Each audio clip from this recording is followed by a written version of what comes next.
Hello, Ben. Hello, how are you doing? I am doing well, all things considered. Very happy to hear about the news of the captives that were released. Mm-hmm. So that is um, definitely good news. Of course, the whole scenario, the whole situation around it, both specifically and in large, are of course unfortunate. But the whole Mm-hmm. situation is unfortunate. But again, I'm glad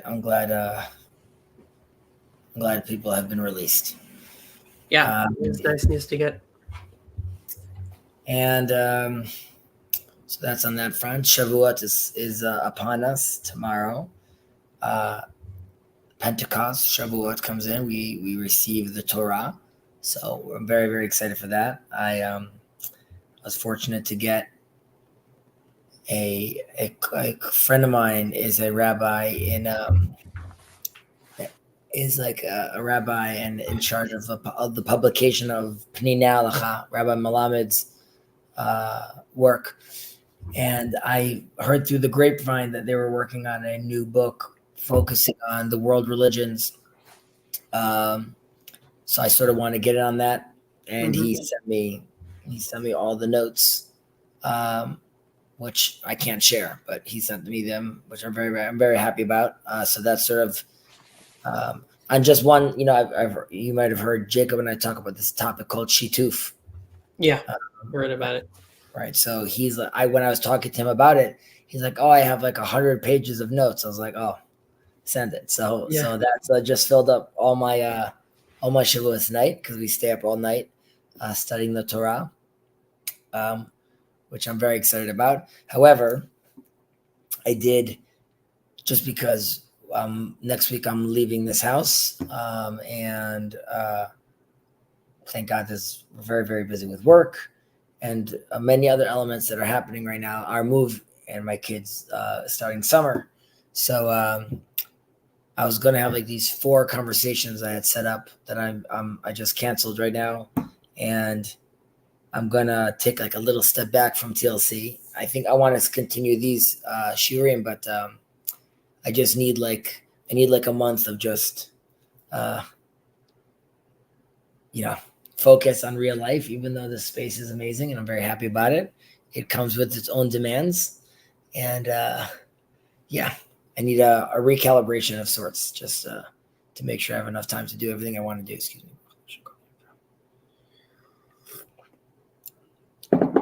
How about you? Things are going all right? You're mute. Sorry, yeah, I was saying things are good. I got a little sick, but I'm getting over it. So that's nice. May you have a speedy recovery. Thank you very much. Yeah. All right. Ups, I see you're here. Good to see you. Ups, no pressure. There's no coffee that needs to be bought or 40 days in the desert. It's just old school class. That's I don't know if it's an inside joke, but I think Ups will understand. He was very generous in one of Grimm's schemes, as he generally is, both with his time, money, attention, and comments and thoughts. Okay, so where were we? We did this last week. No, we finished the big one. Right. Was going all through all these elements we were talking about of these merits one should have and these skill sets one should pick up and just methods of behavior, methods of learning. We finished with Mordechai over there. I saw just how Esther could have took all the glory for herself, but instead she made sure that Mordechai was mentioned. Mm-hmm. And then seemingly when King Achashverosh wakes up in the middle of the night and asks to be read from his book, or from their scrolls at the time. Either way, Mordechai's name is mentioned, and he remembered in favor, and that is part of how the miracle unfolds. But in a certain sense, it was reminding us also that sort of the greatness of these rabbis and the eternity that seemingly the eternity that is granted to them is by us talking about these ideas and promulgating these ideas, right? So even today in 2024, we are still learning these words, right? So in a true sense, and we then leave these computer screens and walk in within our day and we interact. So they are alive in a certain sense because these ideas are still alive with us today. And who knows, with the technology that we're going to have, what we could make with, chatbots and things like that. You could have full discussions of the Talmud, find the pattern or the, sort of the type of rebuttal Rav Ashi would have. You could program that inside, and that will also be fascinating. So we'll see. Okay, so let's continue. Take it away. Do you mind reading? Yeah, I can read it. You'll take it in English, or you could do them both. I can. Let me start with the Hebrew. See if for me it's also hard. You got it. For one, it will be okay. גדולה תורה שהיא נותנת חיים לעושיה בעולם הזה ובעולם הבא, שנאמר, כי חיים הם למוצאיהם, ולכל בשרו מרפא. ואומר, רפאות תהי לשרך, ושיקוי לעצמותך. ואומר, עץ חיים היא למחזיקים בה, ותומכיה מאושר. ואומר, כי לוויית חן הם לראשך, וענקים לגורגורותיך. ואומר, תיתן לראשך לוויית חן, עטרת תפארת תמגנך. ואומר, כי בי ירבו ימיך, ויוסיפו לך שנות חיים. This seems a little strange. That's different from what you have? Yeah, something seems out of order here for me. 1 second. The differences in versions. I have my own magical book. Okay. I don't know how magical it is. What number are we? Number 7. Almost excuse us. גדולה תורה שהיא נותנת חיים שנאמר כי עבודה זו בפש ערך.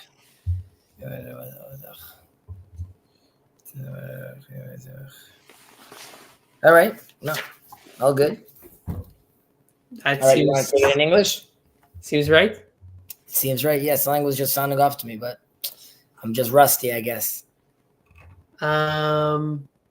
So we said, ואומר אורך ימים בימינה, בשמאלה עושר וכבוד.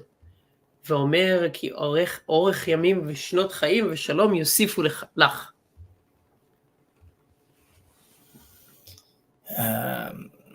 Okay, so English. I can take it. Great is Torah, for it gives life to its observers in this world and in the world to come. As it's stated in Proverbs, for they are life to he who finds them, and a healing to all his flesh. And it says, it shall be health to your navel, and marrow to your bones. And it also says, she is a tree of life for those who hold fast to her, and happy are those who support her. And it says, for they shall be a garland of grace for your head and necklaces about your neck. And it says, she shall give to your head a garland of grace, a crown of glory she will grant you. And it says, with me your days shall be increased, and years of life shall be added to you. And it says, long days in her right hand, in her left wealth and honor. And it says, for long days, years of life and peace, they shall add to you. A lot of things were said. Yep.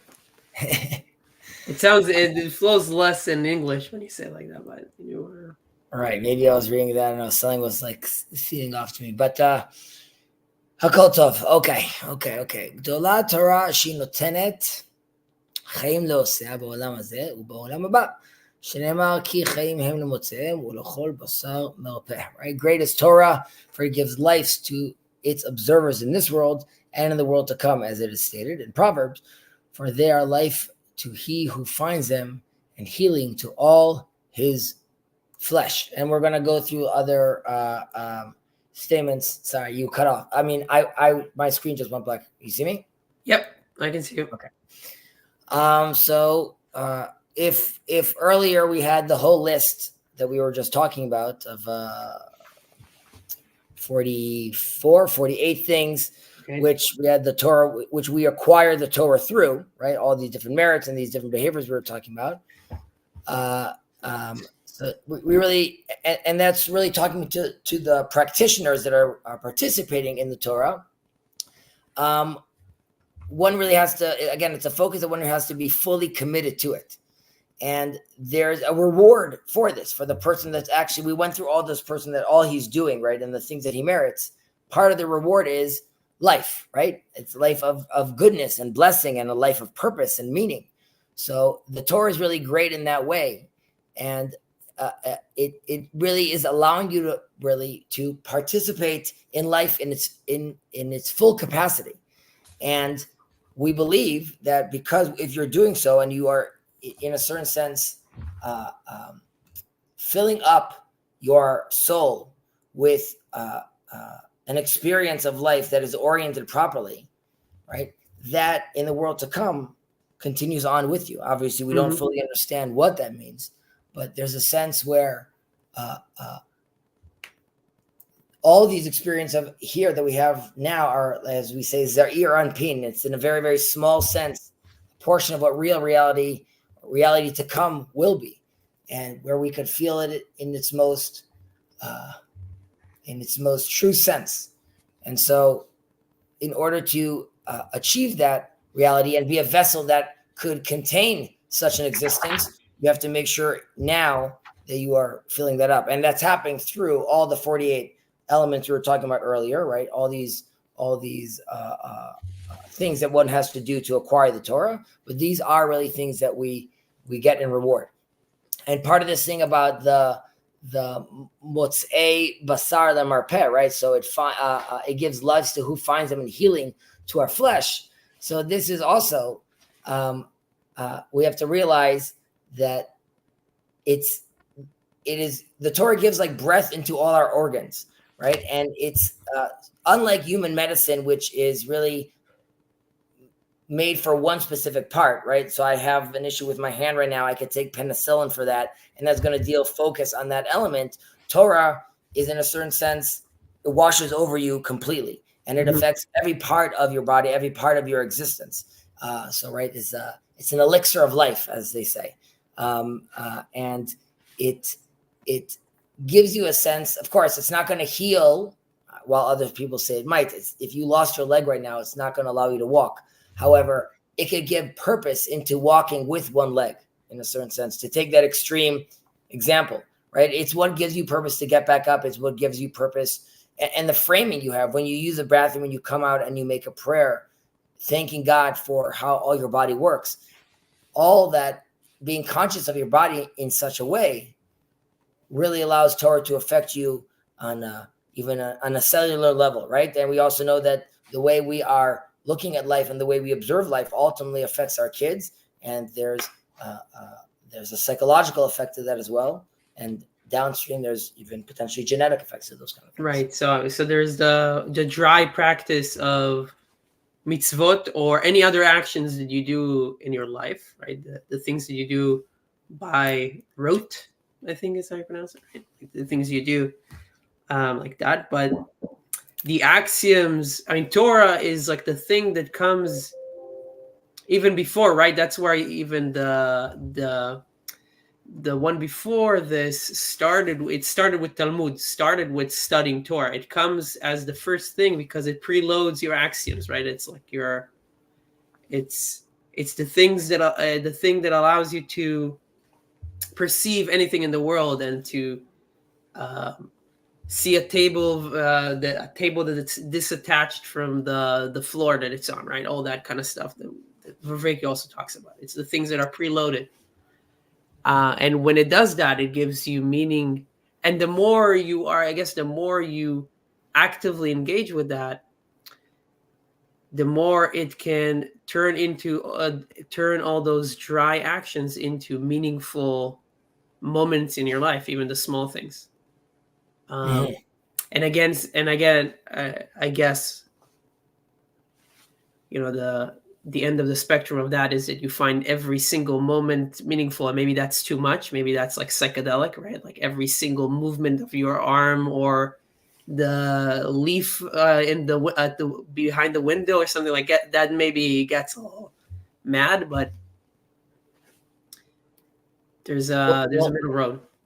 Yeah, well, these are concepts that we know we speak about late atar panui minei, right? There's no space void of your presence. We can't always, I mean, we want to always be present of that, but also being present of that all the time is debilitating, right? I can't move, I can't act. Right. You want to be informed by that mindset though. And part of that mindset is what allows us, like we said earlier on, if I want to stop and say how pretty the tree is, I can only do that if my mindset is this is all part of a holistic Torah mindset that I have, right? We have to be real with ourselves, though, that if I am being distracted, I'm being distracted, right? And then obviously, and that's okay. We can't always be in that state of mind. However, as we've seen in other portions of what we've been going through over here, if I wake up in the middle of the night, the advice is to then ponder and think.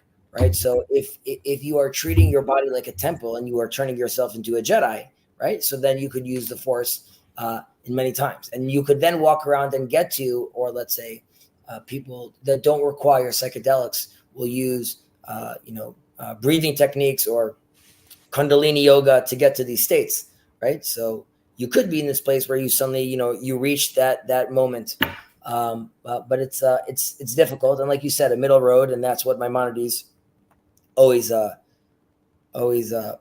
pushed. One should always try to find the middle road. It's not unique to Maimonides, but he definitely spoke about that as well. There's another thing we should notice over here from linguistic point of view or grammatical point of view over here, which is we speak about ki chayim hem lemotzehem udachol basaro marpeh.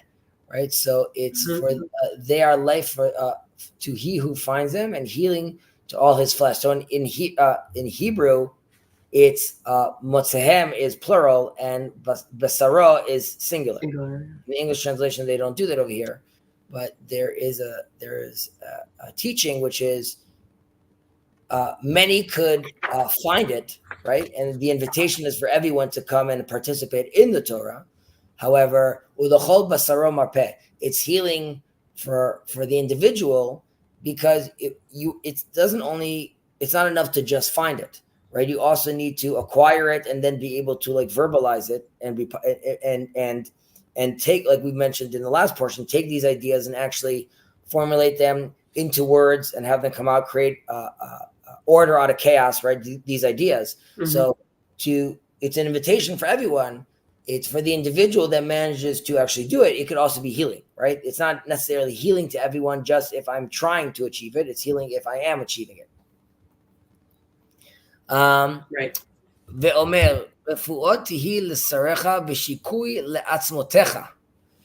And it says, it shall be health to your navel and marrow to your bones, right? So also here we need to ask, didn't we just a second ago talk about the healing, right? So why again are we focusing on the healing? And we could see this in a few places where we talked about here there is a reward for this world and the world to come. So here too, the first time we were talking about healing in this world.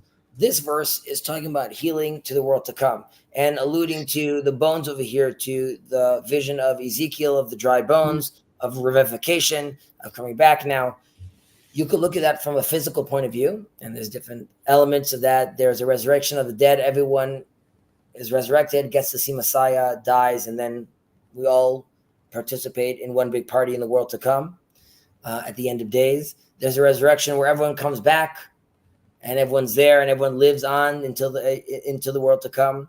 There's a version where only the righteous or specific people come back to see the Messiah and they die.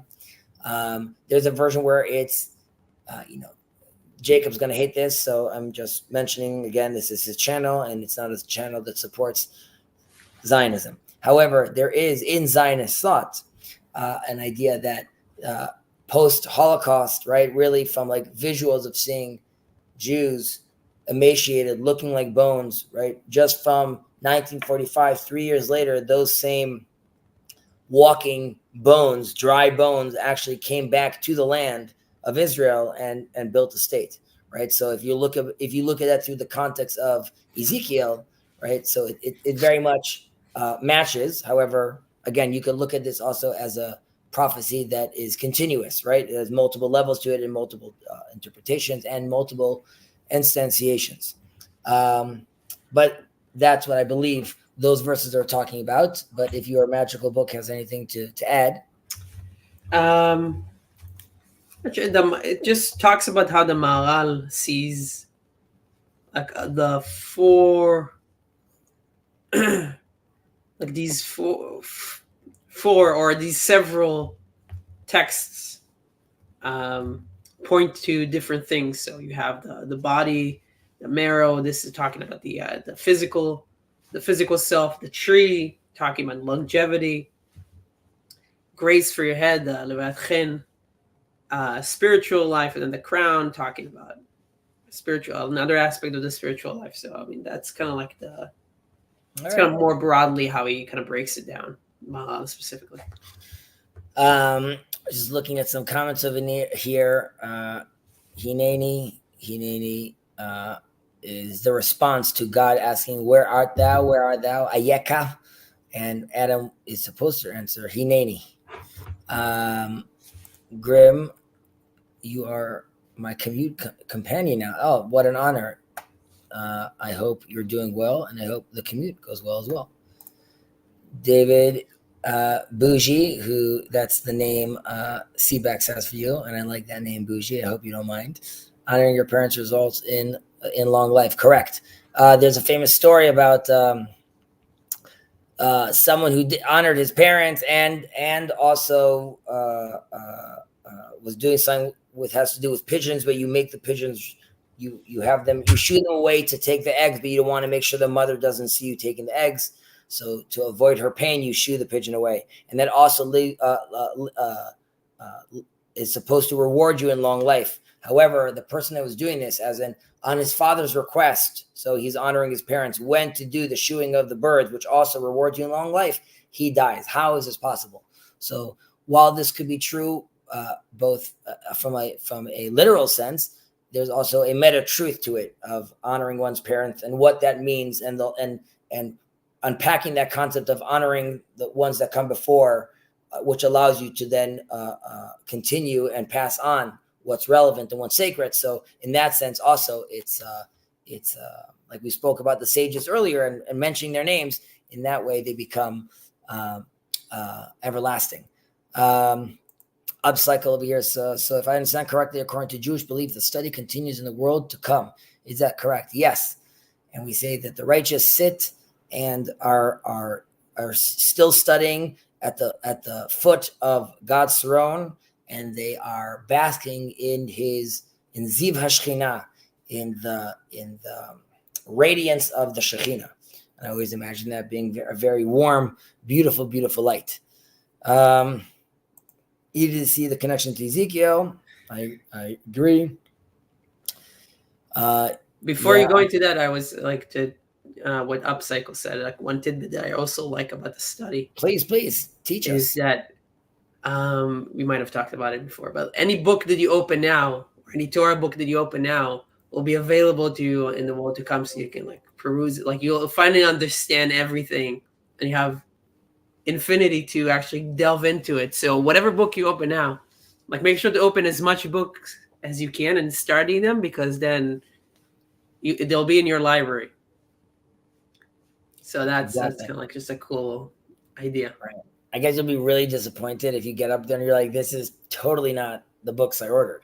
Yeah, like something, yeah. Exactly. Sounds like this, we only had Calvin and Hobbes. So there's some administrative problem that we need to figure out. I hope they exactly. It's just one book. Yeah, we should all be so fortunate. I mean, there's a sense where, again, when we say these books will be there, or you hope that there would be integration, and you could see how this is true in levels, where we all have a full potential we could reach. And we want to reach that full potential. The sense is that we have been gifted fantastic and amazing bodies and amazing brains and amazing soul and a holy soul, that if we orient them together, the life over here that we could experience, like God says, like I am merciful, so are you, right? We know that God is in a certain way letting us peek into some of these experiences that he, being holy and inviting us to be holy, how he wants to participate with us. So in 120, or where I'm excited for my grandfather, I would hope that all the books that he's read, the experiences that he's had, what he's aware of, all his grandchildren and great-grandchildren and great-great-grandchildren that are alive all around him today, that fullness of life, that richness of life will be able to be translated in a way where those books and those experiences can all meld and make sense in a certain way, and the world makes sense, and those experiences make sense, and it allows you to experience your life the way it should have been, appreciate what it was. So again, this is all conjecture, but right, watching the back and watching the face, right? Like you can only watch exactly the back, but hopefully, right. So it's hard. I mean, so you're correct with intuiting that. So like those are hard things, right, to explain about. Let me see your face. Let me see your back. Right. These things happen in retrospect, and that's, we're going a little deeper than we usually go in over here. So I mean, a simpler way to talk about it is like if you watch a movie and you're like, I didn't understand anything, and then you go on YouTube and you're like, movie decipher, like whatever, like X movie decipher, and you're like, oh man, now I have to watch it again. I have to see how they reacted, and then I can put it together. So you want to have that. Sometimes you feel like, yeah, I wanted to have that understanding so that I can experience it in a more meaningful way. Right. So I would wonder what an understanding like that looks like when it's shared. Yeah. When it's fully understood.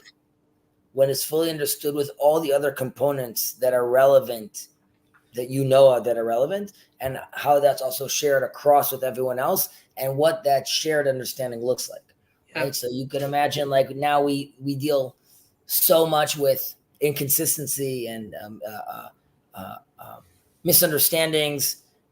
What that looks like if and this is part of the training we're learning about right here, right? Be very careful with your speech, formulate these ideas.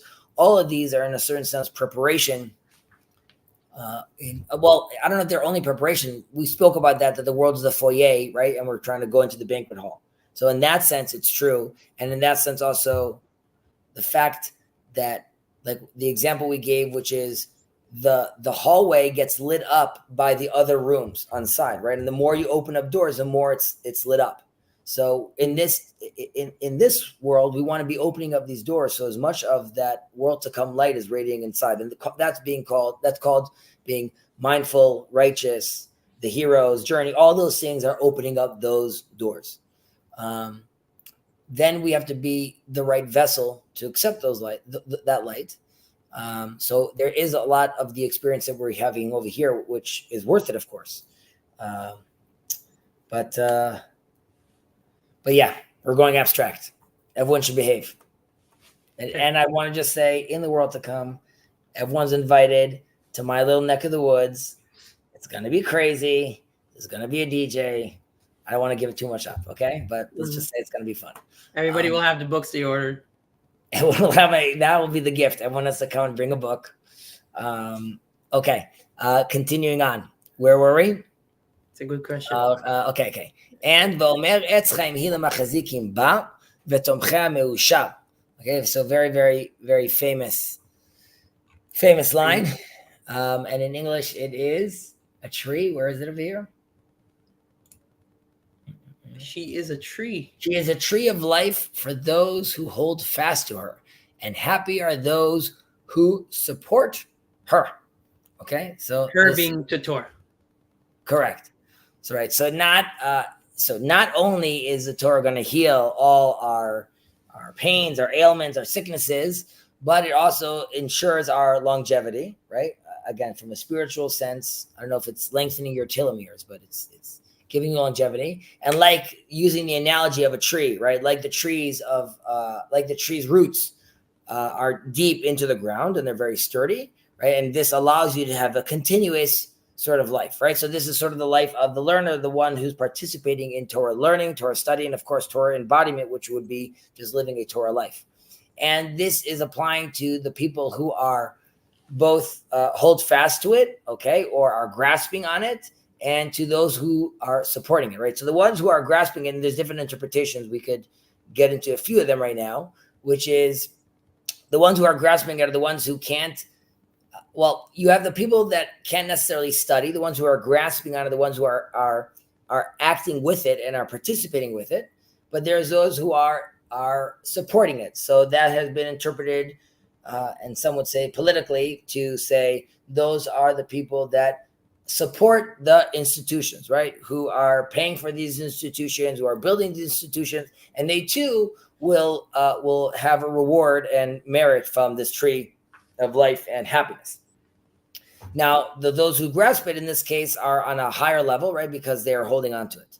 Now, there are those who say on the flip side, which is those who grasp it are the ones that need to hold on very close, right? They're having a hard time. And,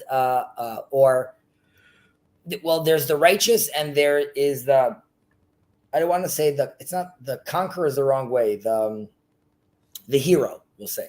Mm-hmm. So the righteous person, it's not as difficult for him. It comes naturally to him to connect to the Torah.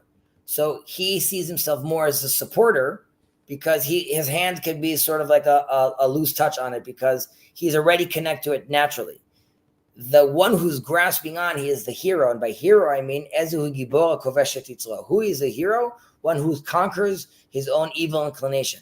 So the hero that needs to go through the hero journey, right? There's something about him needing to go down into the depth and coming out on the other side. He needs to grasp on because for him, it's more difficult. If he lets go, it's harder for him. So that's one interpretation of looking at it that way. There's an interpretation which is the analogy of the tree is there to remind us of the tree of life from heaven. However, Maimonides, in his classic sense, challenges this and says, how can this be possible that Adam and Eve eat from the tree of knowledge and then they gain knowledge? As in, you're going to tell me that they gained something from doing something wrong? Right. Like that's not something that's supposed to be happening. And it, in a sense, was what Maimonides posits that Adam and Eve were in a reality of complete truth. And the tree basically created doubt or created a relative way of looking at things. There's different points of perspective. Right. And this introduced good and evil, or again, these different concepts, right? Or when you have the Nachash is Arum, he's Armumi, right? He could manipulate the truth, so to speak. Right. And that's why going back to the tree, in a sense, is what we call is Torah Emet, right? Going back to the tree allows us to cling back to the ultimate truth and make our way back into seeing truth. Ultimately, I'll just mention one thing about this, which is with Isaac, we ask, and Jacob, we ask, how is it possible that, well, Jacob, Isaac, and Abraham, how is it possible that Isaac doesn't know that Jacob needs to get the blessing, right? Why is he giving it to Esau? Esau's the bad guy. Jacob's the good guy. It's very clear. Everyone in the neighborhood's talking about it. Why can't he see this? And there's a reason. One of the interpretations could be, which is for Isaac to allow himself to be sacrificed, he had to see an ultimate truth, which was like, this is for the greater good. And that's why there isn't like, oh, this is sort of wrong. It's hard to understand. He himself understood what he was doing. Now, there's a midrash that says that he dies and comes back and the angels cry and it goes into his eyes. And that's why he couldn't see well, because it says his eyes were foggy, were heavy. The time before that we talk about eyes is when Adam and Eve eat from the tree of good and evil. And when they eat, right, their eyes were opened up. And there's a sense where it's for Isaac to do that to himself. that's like major PTSD. And when it says like the Midrash says that he died, it could be alluding to he went back to a place where he only sees ultimate truth again. And that's why he can't differentiate between Esau and Jacob, because to him, he's not looking at the world that way anymore. And only when he finds out what happened, it says, suddenly he was like, he was terrified because he realized he's been sort of looking at the world right now with these pink glasses in a certain sense. But that's just an idea off of this idea. So talk about heavy stuff. Yeah, I mean, definitely. Like the Rabbi, I remember reading that. I think it's in Moed Nevuchim. Yeah. The idea of, if I can try to simplify it, maybe I'm wrong, so let me know, but like that good and evil are proxies for ultimate truth.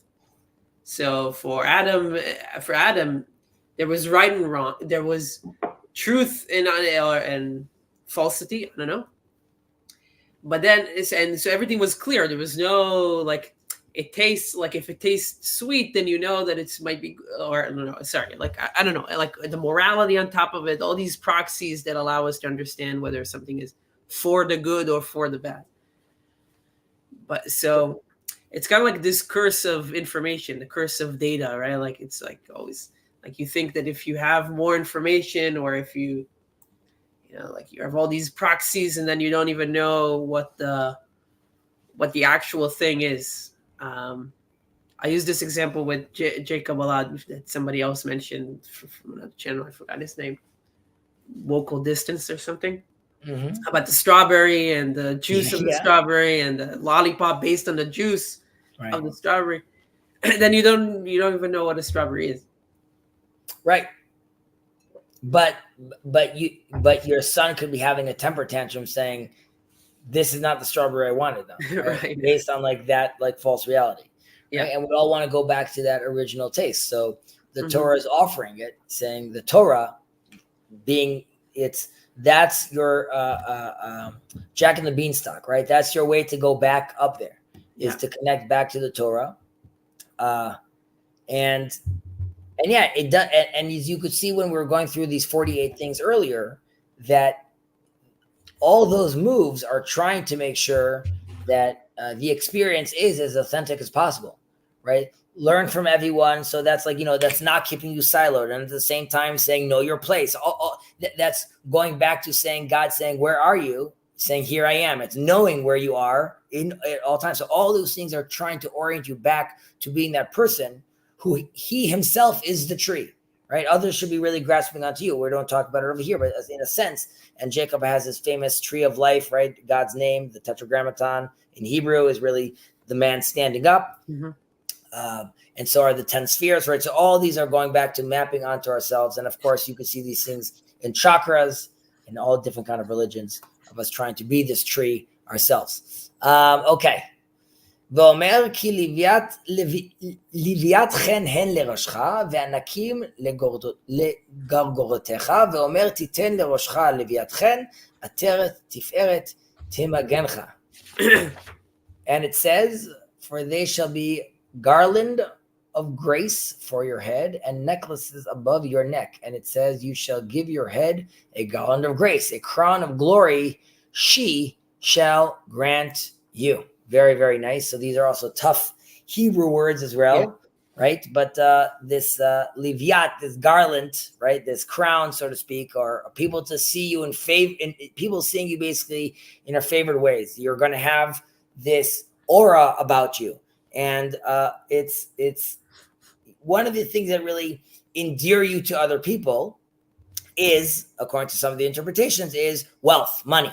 Right, which is in addition to the gift of life. And if we notice over here, all the other verses we're going to go over here have the first one we just had life, and the next ones have the word life. This is the only one that doesn't have life inside, because it's supposed to say, aside from the life that we're promising you here, life in the world to come, life here, all that's true. There's also a gift, which is to those who participate properly, they get life will present them with things so they're not lacking. Now you realize this is also in contrast to the things we've read before, right? Which is you should prepare yourself to live only on salt and bread and don't need much. But at the end of the day, God is saying here too, there are people that will benefit from these things as well. And even from a material point of view, again, because that showcases in the world, like we spoke about the chest plate of the high priest that has on it valuable gems, or the tabernacle and the ark made out of gold. This is to showcase to the world that these things are valuable and important. Of course, the gold itself doesn't mean anything to God, but it does mean things for humans. So here too, God is saying you will have this jewelry, and we're also using this terminology to emphasize again that as far as humans concerned, jewelry, these are status symbols. So in this sense, you will be able to have these things around you, and you could look at them as both physical or metaphorical, right? You will have, your head will be your neck, around everything that you need to be cognizant around, the things that you need to learn Torah, they themselves will be protected as well, right? So this is, we're going back to this crown element also. So that's sort of what these ideas are playing over here. And it's repeated again with regards to your head and this garland again, which is, it's not only is it giving you these beautiful ornaments, it's also guarding you as well. It's acting as a shield for you as well. And that could be translated in two senses. One, which is because I participated in it properly, I've now cultivated a life where I don't speak badly on other people, and that's why I don't have drama, and I'm not jealous, so I don't have so all those things don't happen to me, and I'm living a guarded life because I've created a safe, oriented life, and I'm sort of walking between the raindrops. Alternatively, there's a sense which is reality is what reality is, and yes, you could have cultivated yourself a good life. However, lightning can strike, so to speak, right? Or bad things could happen. The sense is that as you become full with Torah, you have esteem, right? And then you are protected by the church or by the imam. Throughout all of history, Jews and rabbis, great sages, have been respected and loved, and they were part of the council, and they would be the council of the kings, or the council of well, not the pharaohs, but the council of other different rulers at times. And again, this is an interpretation I've heard in the past, which is true, but there's obviously many, many pogroms and many deaths for many, many wise, smart people. But there's a sense which is, if the Torah is oriented well and you are shining as if you are an example of Torah, right? So we have like Judah the Prince and Marcus Aurelius learning together, right? So there's a sense where that relationship could have been cultivated because Judah the Prince was Judah the Prince. And that is because of the Torah he learned and how he oriented his life as well. Right. Any thoughts or any words? One second. I see over here we have someone that's angry. Jews are bastards. Jews are bastards. Jews are the most dangerous threat to humanity. No Jews equals world peace. Rabbi Malat says hi. Now, Brusk Kadir, Zach, Torah and Talmud myth bullshits to dirty toilets, not humanity. I got you. Brusk, I hope you're, based on your last name, I'm assuming, and I could be wrong, just like a Muslim background. I hope you and your family are doing well. If you and your family are dealing with the horrible trauma that's going on in the Middle East right now, I'm very, very sorry. It's horrible. I really hope that the sons of Abraham could find time to be together and heal together and learn from each other. Islam has, and the sons of Ishmael, hearing God's, in that name, Ishmael, hearing God's voice, have done a great job being very, very steadfast in their belief in monotheism and promulgating that message of Abraham around the world. So we appreciate that. I wish you no ill will. And I hope soon, brother, we, inshallah, could speak in a calm and peaceful way. Right now, we're just going over some of the teachings of Allah, and you are welcome to participate and listen. And I hope you have a good day. All right. We have 5 minutes, by the way. We have 5 minutes. Oh no. Okay. So we're continue.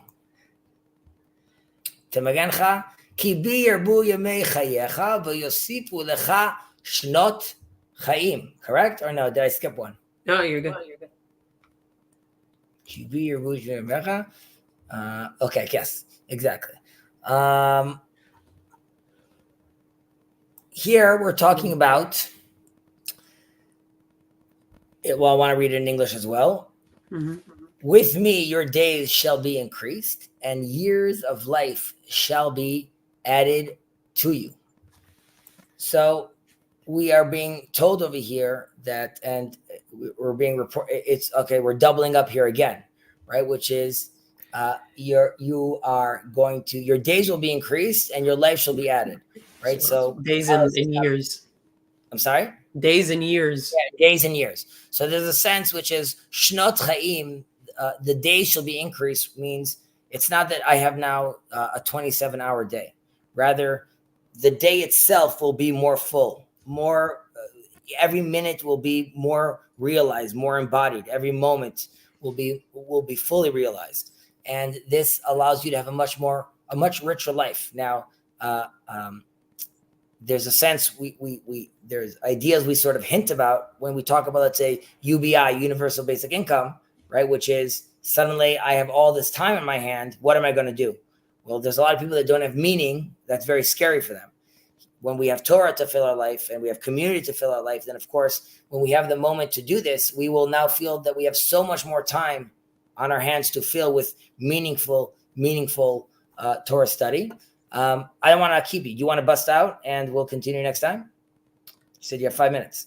Yeah, I mean, I have 3 minutes now, but yeah, okay. we can stop here or continue. No. I'm saying, I don't want to make you feel like you're, running out. No, it's okay. 3 minutes, and then I have to run out. Okay, right. So basically, so the shalom that we had over here in the end, the shalom yosifu lach. So there's like an additional promise, right? So not only are we getting this eternal life, right, which is in the world, in this world and the world to come, and we have the fullness of the life, right? We have the shnot chaim over here as well. We also have the shalom as being promised of, right? So peace, in a certain sense, right? Peace doesn't mean just like shalom means like hi, or peace just like people getting along. Shalom means like from shalem, complete. Right. It kind of harkens to what we spoke about in terms of seeing the back and then seeing the right, understanding, having everything integrated and understanding it from the other side. Like I can see how everything connects, right? If it's shalom, if it's complete. Correct. Everyone says. Then you could see the whole gestalt, so to speak, right? Everything's connected. And only when you have peace can you be this vessel, right, that could hold blessing properly, and a container for God's abundance, for God's shefa, and to be able to receive that abundance, which looks like longevity and full life, right? We ourselves have to be that vessel, right? So we have to do the Torah, see all these things connect, and v'yosifu lach, this promise that we mentioned over here at the end, right? So it's not only veshalom. Shalom was addition number 1. Yeah. V'yosifu lach, you could look at it as part of the addition. They'll give it to you, or it's another addition, which is this is also in the world to come, right? Like this is like, and you could see this pattern in a few of the verses over here, which is these are real hints to what to be in the world to come again, but we obviously don't actually know, but we could allude to or try to get an idea of what we're talking about. ואומר אורך ימים בימינה ובשמאלה עושר וכבוד, ואומר כי אורך ימין ושנות חיים ושלום יוסיפו לך. I think I skipped that and I went down to the Shalom Yosifu Lach from the first one over there. Right, yeah. We spoke about the Shalom. Orach Yamim, the English over here gets me always confused over here. All right, so now we're Beyamina. We're Orach Yamim Beyamina with Smala Osher V'Kavod. Right, so there is, we're saying again, going back longevity, and it's right, and it's left, there's honor and there's wealth over here, but just as a general question about the longevity, like we said, we obviously know people that were prime Torah scholars that obviously died, and they did not get this longevity ultimately. And there is a sort of hint here, which it says the longevity is those to hold it in its right hand, and we know that the right is there to symbolize strength, and the ones who are holding with the right hands are the ones that we were talking about in the tree that are grasping on strongly, and the ones that are learning Torah for its own sake and not for anything else. To those people, they get the longevity. But to the Torah scholars they're heavy hitters, they're serious Torah scholars, but they're doing it not purely for its own sake, they can attain wealth and honor, but they won't necessarily get the length of days. Right, which it doesn't mean that doesn't necessarily mean that they won't have a long life or that they're going to die early, but more about that their gifts and they merit, they're going to get more of that in this world and less of that in the world to come. Any notes on your bookend? No, my book actually on this Breita was very short. I gotcha. So I think that's it on this one. What do we have left? So next week. Oh yeah, so we'll continue with this one now. Rav Shimon ben Yehuda next week. Okay. Very nice. Tet Amar Rav Yosef ben Kasna. Very nice. So this is the long one. Yeah. Correct. And then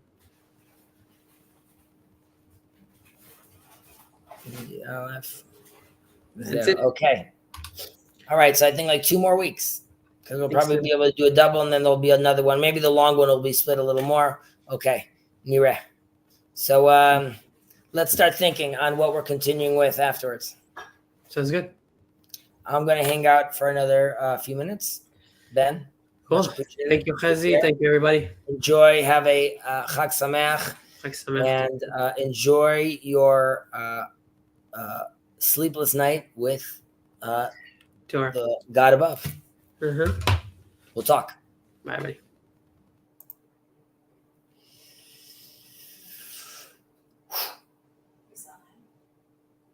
Yeah. Rabbi Malot, hello. I hope all's well.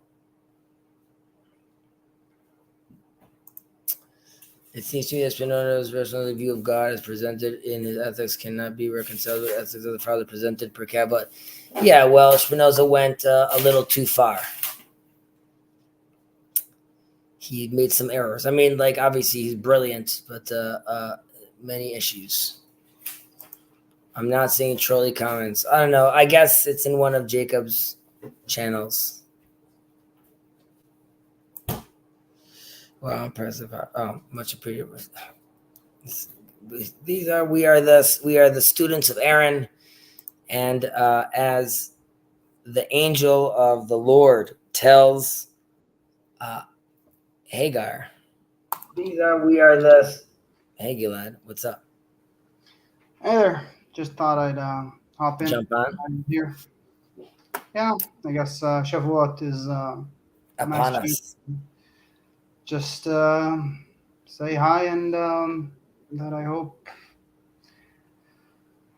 I wish you and us the best, I guess. Oh, you look so sad seeing me right now. Well, I'm recovering from an illness. I was sick. Speedy recovery. What? I said speedy recovery, refuah shlema, or full recovery. I'm okay now. Like it was about 4 days during the weekend mainly. Yeah, I mean it's there's stuff that's from our last conversation also. From our last conversation. Yeah, I think so. I don't know, like, I don't think I have long this evening, so I didn't want to necessarily open too much up. We have our lifetime, my friend. We have a lifetime. Yeah, but not this evening. This evening has only this evening to it, not our lifetime. No, my only point Yeah. is don't feel. I'm trying to be optimistic. Please God, Gilad, my kids and your kids could talk about how their fathers disagreed, and they'll do so in beautiful vineyards, living in Israel, where we could feel that we lived a good and honorable life. And I really hope. Last week, I do this weekly Dvar Torah, this weekly portion thing, and I spoke about, hey Michael, and I spoke about the tribe of Levite and some differences with the other tribe, but I ended it mentioning how some people talk about the 10 tribes that they're lost, but there are other opinions that Jeremiah brought some of the tribes back, and really once the Jews sort of melded into just Jews from the tribe of Judah, in a certain sense, the tribe of Judah represents all the 10 tribes. And then I said, within that, the prophets Ezekiel and Zechariah talk about how Judah and Ephraim will become one tree. But it's curious because how is it possible? Ephraim is still in exile, and you and I spoke about this in the past, where there's a sense within Judah now there's another split, which could be, let's say, the secular and the religious potentially, and there is supposed to be like a mold over there. And generally speaking, because I don't know, and because I'm not trying to, I can't say it's the right move to change people. I want to say, and I ended over there, that I believe in Judaism, there are certain fundamentals that are consistent, but the identities, there's a plurality of identities. And as far as the levels of observance or the relationship one has with God, I think one of the features is the diversity in them. And while I might have my own personal ideas that I've shared with you in the past about, let's say, what I think that looks like, I don't know. But I know it's, like I've said, not in coercion. And I know that it requires, at the very least, to be able to see the other one fully. And we could look at Buber, or we could look at, love thy neighbor as yourself, or making room for the other. So in trying to imitate my creator by retracting myself, I want to make sure that I could see and contain the other. I hope the other could do the same. We, of course, will argue whether or not others have been doing that already or not have been doing it already, or have already been retracting or not. And fortunately and unfortunately, we're seeing that develop in front of us right now. For example, laws like ultra-Orthodox people joining the army or not, right? So these are really more than just conceptual ideas. They're on the ground in policy, and these soldiers, it's really a question of life and death. And so it's as real as it gets. And that's why I also understand how things I could say at times could feel like salt on open wounds. And I would just hope that that my intention is from love, and we'll continue talking. Yeah, I don't suspect you of ill intent. If I had, our conversations would look very, very different than what they do. I'm trying to consider how to phrase this so that it would be brief, because our conversations tend to stretch. So my impression, or my sort of, I don't want to say prediction, but like the way that things look to be, the direction that things look to be heading is, if we do treat the different sides as, I would say, like you and us, right? Like, I don't mean that we're separate, but just for the sake of conversation, the way I see it is, if you don't change course, and repent in some significant way, then, well, I think you will win. I think we will lose, and I think that would be bad for you as well as for us. And that's where I think things are going. Ain't no doubt it'd be a huge loss. That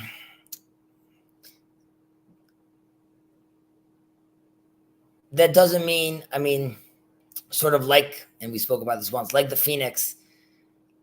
I'm not silly to think that for something new to grow, that might mean that there's, you know, an old shell needs to be peeled off, and that could mean splits within the Orthodox community, or let's say quote unquote religious community. That could be divisions within the, let's say, left secular community. So those are also realities that people need to take into consideration. Or like, if I want to move forward, I have to be able to look at, let's say, for all intents and purposes, we'll use this as an example. I know you don't put me in this camp, but let's say I need to be able to separate myself unequivocally with, let's say, radicalism and racism and, let's say, problematic things in my camp, and likewise on the other side. And I don't think this is a happenstance. I think, like, you know, the same issues we have right now are reverberating in other countries as well, in different scales. But obviously this is true about all different sides, and even within denominations of different religions. But I'm with you, Gilad. I'm with you, and I don't really know.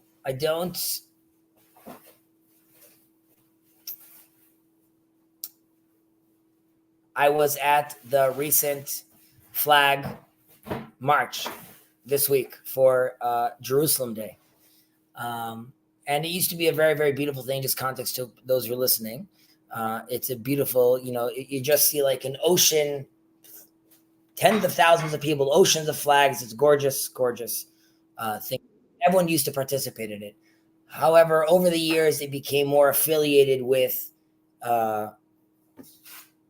more of the right wing in Israel, and then more of like specifically like the religious crowd, and then within the religious crowd, the more fundamental version of the. Now that's broad brushes, but at some time it became painted in a certain way, and there were times where some extremists would rabble rouse like Arabs on this march. Now, I was there because my kids were participating, and again, it's massive, so it's not like there's, I would say 99% of it is innocent. But when I was standing there, my sons were looking and they're waving the flag, and that's great, and I'm happy they experienced that. I did ask like my siblings that were there, or my cousins that were there, I'm like, how many of the kids you see walking over here right now, how many of them are differentiating between, let's say, hate for secular, or hate for Arabs, or hate for terrorists? Are they like separating that, or are they just seeing one thing? And there's enough blame to go out there in the world with regards to like Hamas and the enemies of Israel, but we ourselves need to do so much more work on being a light unto ourselves before we could be a light unto the nations. And that really boils down to sort of the not the chasm, but the disagreement between Gilad and I,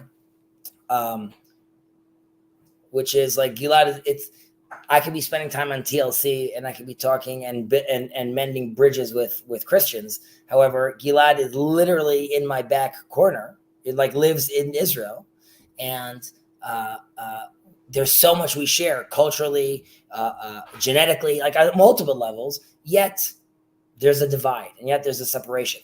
So that's really, I mean, obviously where the real work also is. And we've been attempting at that. But I agree with you, Gilad, that it's going to be a very big loss if we don't manage to get our hands on the wheel. I think, and I think this is true with regards to like peace with the Palestinians. I would love the left to force the right into a position like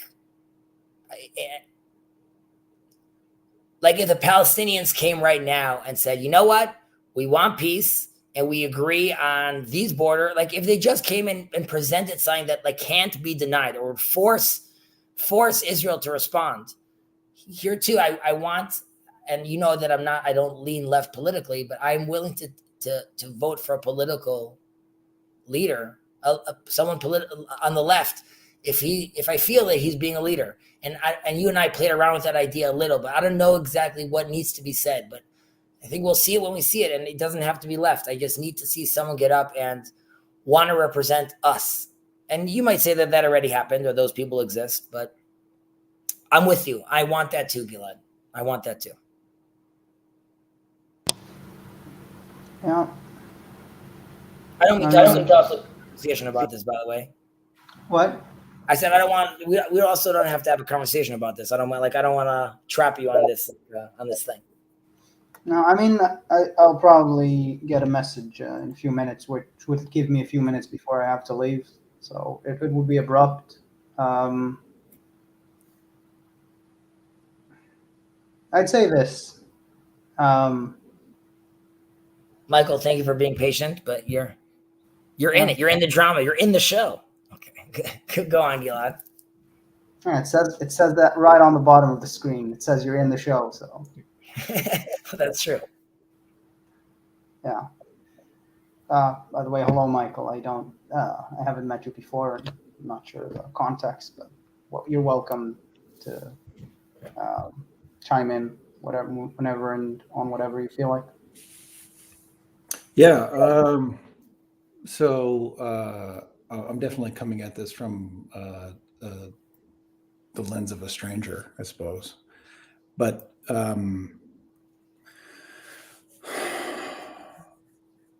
there's a couple of things that resonate with me, both in the reading that you guys were going over today in this conversation, and the grander picture from whatever lens I'm able to see that from, that I resonate with. And at a small scale, this was for me a conflict against my family. So I was raised up in a tradition that was not particularly thoughtful and full of hypocrisies. And as I deconstructed that, I had a lot of bitterness. And I ended up on a faction as far away from my parents as I could. Right? Now, over time, I watched that factioning and that split cause great enmity between my faction and this faction that my parents are still in, my tradition, my family. I felt indignant and righteous with the real truth against what I'd been brought up in with all their hypocrisies. And then at some point, my house on sand collapsed to where this faction that I had found myself in no longer had the righteous truth that I had hoped, or something, because it had been built on resentment for me. Now, I see that being true of the larger faction that I was in as well, right? And then I also could still see the similar resentments, especially now that I had sort of been on this side, and now was in this like third party viewership of both, right? So I go, oh, look at this resentment that I had. And then I go, oh, look at this resentment that my parents' faction have. And then find myself wondering, what on earth does it take to mend or to build a bridge between those two things? And seeing tremendous unrighteousness on both sides, right? And both sides right? Effectively think the other is damned, right? So I don't know. I think a lot of my personal I feel like I'm drawn towards what binds those two things together more than further divides them. And I found myself finding answers about that in the places I last wanted to look. In the place you least wanted to look, you found the answers. Yeah. Gilad, maybe the answer is in an ultra-Orthodox community. You really think that's the last place I want to look? Like I can think of so many places that That's true. you know, prefer an ultra Orthodox community over the last place you want to look. Well, listen, Gilad, you might. I mean, every day is a new adventure in this country, right? Like we could be looking at a new reality right after the holidays. By hook or by crook. Did you see the doctor who got arrested? A doctor got arrested? No, I don't know about this. In the protest, there was a protester who was just hit the sidewalk floor. She was on the sidewalk, and a doctor rushed over to treat her because from what I understood, she was lying on her like with her head down. She wasn't moving. As he was trying to treat her, the police officers wanted to arrest her, and then he was trying to treat her because he's a doctor. So they dragged him, hands and feet, and arrested him. It was absolutely heartbreaking hearing him talk on the news the next day. You could just hear the shock and grief in his voice. And I don't know.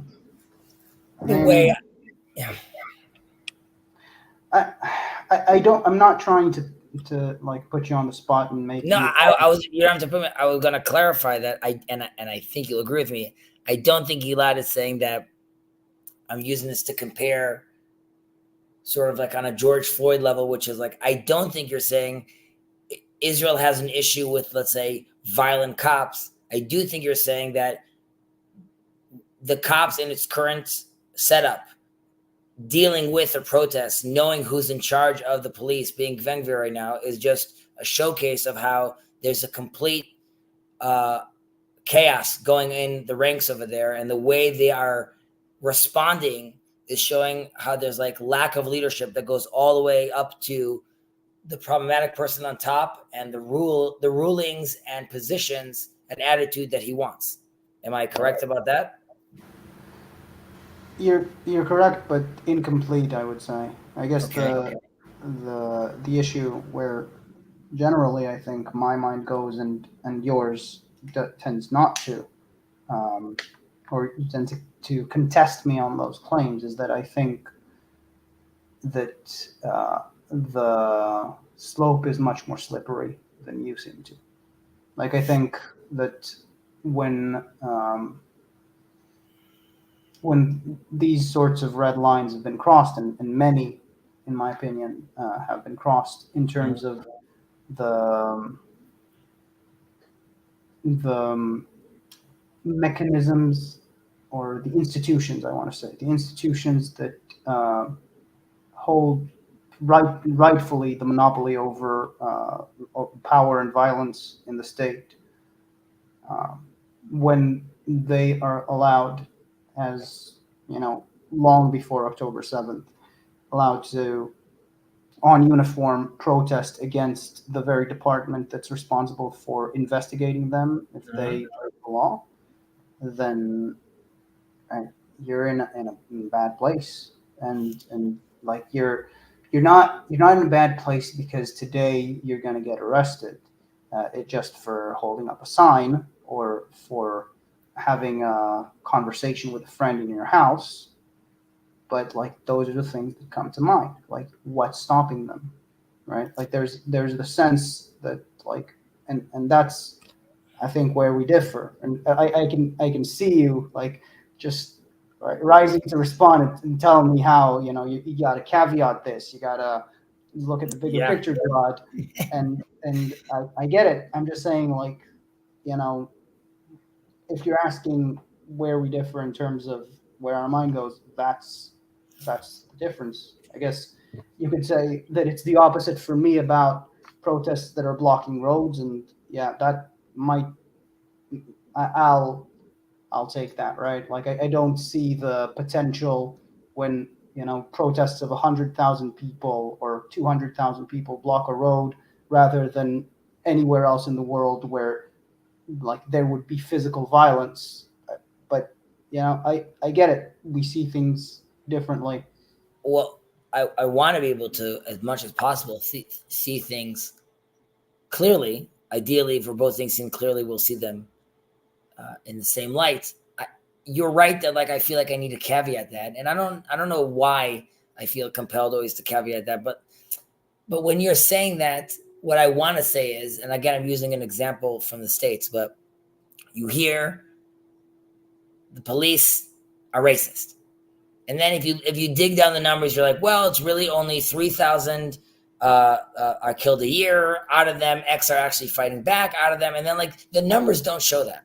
And then I would want to say, I don't disagree that it's not a slippery slope. But for me, it's very important to know that like if I'm saying that, that's what it is. And if it's a slippery slope, it's sort of, I'll give you an example. And you can't sell this. Yeah, sorry, go ahead. One point for the numbers, right? Because the issue, and there are contentions about the numbers in that as well, but it's just important framing, right? The issue to me is not like the number of cases in which this actually ends up happening. Let's say police is being racist in America. It's about when these cases are brought up. Like, what are the odds that they would be handled judiciously, right? What are the odds that the culprits would get away with it, right? And the sense that I have is, I was just gonna say that's fine. And Yeah. even if it was true that they got away with it, it still wouldn't make the system racist. Okay, so why I think that would make the system racist? I think that's if we go to Maimonides, right, when he said in relation with the judicial process, he said it's better to have 1,000 guilty people go free than one innocent man be convicted falsely, right? I think first of all, like he's not making this in terms of grand. Like it's not just a big number. Like it's actually a proportion that he's ascribing to like how do you balance out that system, towards innocence and freedom. And I think, like to me, I think that the principle applies when you think of like the systems that hold power, right?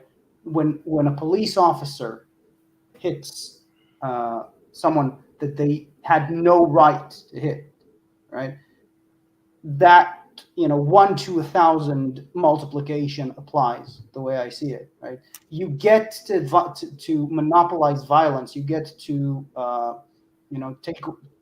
basically have control over other people's freedom and physical security only under the condition that you are very, very well checked and bound by the law. And once that trust breaks, like the reality is, like you could say, this is not the real thing. The system is racist.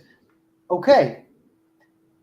The reason it's held to such a high standard is because people cannot have, the doubt that it's anywhere lower than that proportion. When you say like, okay, one in 10,000 cops might be the one that's violent towards you, they can deal with that. If it's Right. 1 in 100, that's way too many. right? Like, Gilad, I agree with you. The problem is when it's not 1 in 100, but the signs of the protest are saying that it is, or claiming that it is, right? So I could give you the example to show that it's like unbearable at the moment, right? Like there are so many examples. Now you could tell me, whoa, but look at the proportions, right? Even the only reason I'm saying that is because what is the response? Are you now blocking the highway, and are you now like and you're saying we need to bring down the police right now? Those aren't signs you should have on. Have on different signs that are saying what you want, because we don't want to bring down the police. Now I understand these things are what sell, but then my point is the way the media also then takes that idea and runs with it, then it's out of our control. And then you have I'm not even saying what's true or fact. It's a problem if you have the media splitting out. Bibi has open cases. He's corrupt. He's going to jail. It's happening for sure. And you have the same thing with Trump. And then you have this case is falling apart, and this is not holding up. And the reason it's a problem, because if you want to get him, right, sort of the boy who cries wolf, if you keep on saying these are the claims and this is what it is. So when I hear what you just said about the police, the way, and this is not your job, and maybe this is my problem, the way I want to hear that, where I want to stand next to you at the protest, is we need to bring Ben-Gvir down. He is corrupting the police. I'm not talking about the police. I'm not talking about an individual. I don't care about an individual cop. They're all holy people. They're doing holy work. This guy and the way he's manifesting the system is a problem. And you could point out, look at these examples of what his corruption is doing. Leave the people out of it. Leave the system out of it. Don't say police are bad, right? Because then you have people galvanized. If you say police is bad, anyone that has police family is not joining that now. And anyone that has the police help them is not joining that. but Chezi, goes back to the I'm message. I'm just confused. Why is that true for police and not true for judges? It's true to, what do you mean it's not true to judges? The whole the whole narrative of the reform is like we have elitist, condescending judges that are running the state. The problem is completely institutional. The whole thing is corrupt. The justice system that is even, holding Netanyahu, to a trial is just a result of the leftist deep state corruption. The entire institution is corrupt to the core, and we need to just take control of it to make it our own and put our people there. And well, that's not the claim. Up until there, you're with them claim. They're not saying we have to take control of it. Their claim would be we need to bring back balance to it. I think that bringing our people, putting our people in those positions is like a direct quote. Like this isn't. Yeah, but putting our people there to create balance. No, it's not. Okay. It's not to create. It's not. No one said we should have our people there so Israel forever and eternity could manifest the way we believe it's true, and we want to hear nothing from anyone else. It's a reaction. It's actually delegitimizing anything done before. Like it's not saying there are a lot of things that need to be preserved in the balance.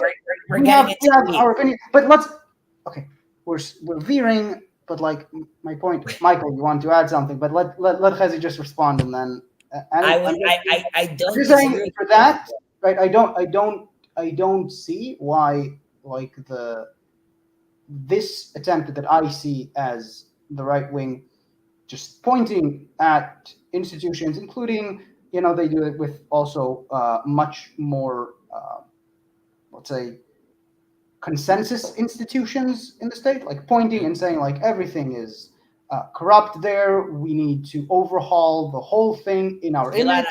I agree with you. It's horrible, and I agree with it. It's horrible the way they went up. They went. Even if I agree with some of their elements, and we could already see this in the opposition, there are people that have agreed to some changes and that have to happen. I would agree to some changes, no questions. But I say you would have agreed to some changes if it was presented to you differently. It's not about how it was presented. It's about Well, it's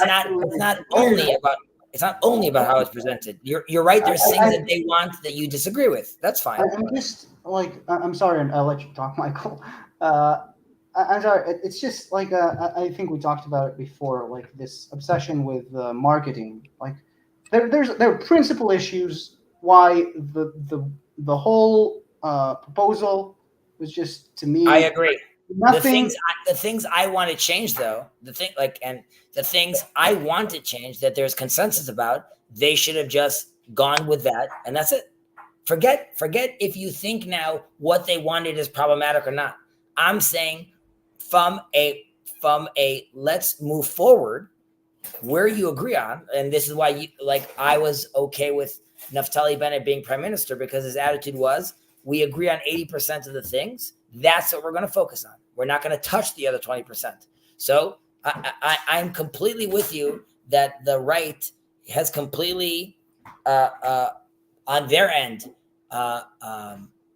acted in a disgusting manner with how they talk about government leaders, how they talk about government institutions, and many of the issues that I agree with them, the way they are explaining that are causing more hate and division in the country. And the person responsible is the guy running the show. And that guy's name is Bibi Netanyahu. I'll just add one tiny thing is, right, you were talking about people holding signs at protests where... I'm sorry? You were talking about people at protests holding Yeah. signs and blocking roads, right?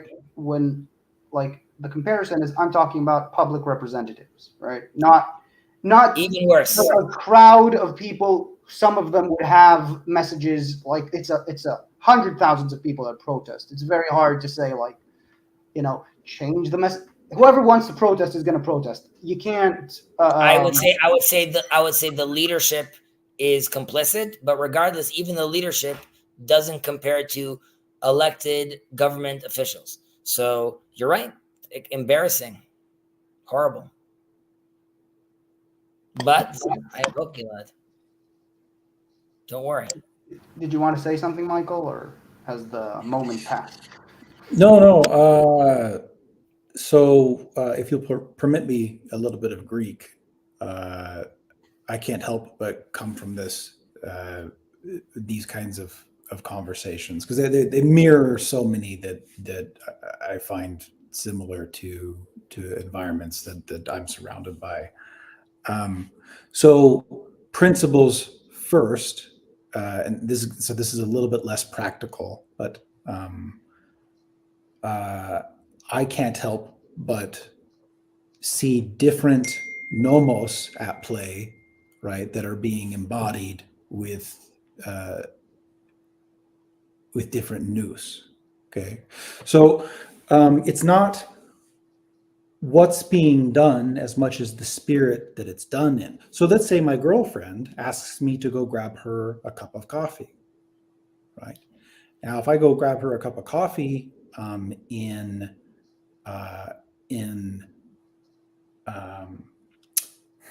trying to avoid using the word love because I think it's too abstract. But something like that, right? And then in gratitude and happiness and these good things that draw me closer to her, I bring her this cup of coffee. Okay, well, that's one thing. But if I'm sick of getting her stuff, I'm irritated about it, like, get you some coffee. Yeah, well, she gets the coffee either way, but the spirit that it's done in makes a lot of difference, right? Because one of them is drawing us further apart, another one is drawing us further together, right? So similarly, let's say she does something and effectively I am reprimanding her, punishing her. Maybe I'm giving her just the silent treatment or something, right? Just something small. Now, if I'm doing that because I observed behavior from her that say I know is going to hurt her, like maybe I'm not going to create a specific example, but like here's a behavior that shouldn't continue, and I'm going to be quiet about it because I have nothing good to say, and I'm going to be able to get my point across with silence. Well, that's one thing. But I can also give her the silent treatment in my own selfish regard, right? And so, again, one of these will help draw us closer together, and the other will draw us further apart, even though the actions are the same. And so it doesn't seem to be the actions, right, but the nomos that it's done in, right? It's like the spirit of the law that is at play. And I can't help but see a lower material nomos at play with so many of these conversations in so many places, right? Where it's an argument about what's done rather than the spirit that it's done in. And I think that is actually a conflict of types of nomos at play. So that's what came to mind. So you feel that in that Chezi and I are talking basically about the, let's say, the action that was taken or not taken in situations rather than whether like the spirit was right, or like is that how you apply it, or do you apply it to the broader context of how the politics looks in here? Like, I'm just asking if this our conversation or the situation that you. I probably could point at both to some degree, but I think that it's a conversation about what's happening, and I do wonder if those ever can get resolved without a higher nomos. I think that's a good, a really good point, and I think like that's to me always been the most important but also toughest point to get across, I guess. And I think that the like either, I think Chezi, you can correct me, either we don't have the same higher nomos or the same higher sort of spirit, which is what you could say if you think the main conflict is, let's say, democracy versus Judaism, or I would say that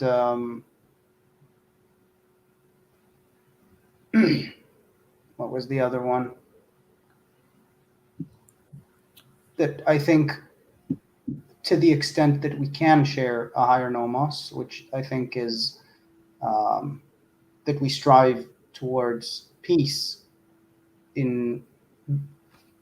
internally and externally, that at least my sense is, and this goes to our conversation that we had personally that wasn't streamed, my sense is that the balance is quite off.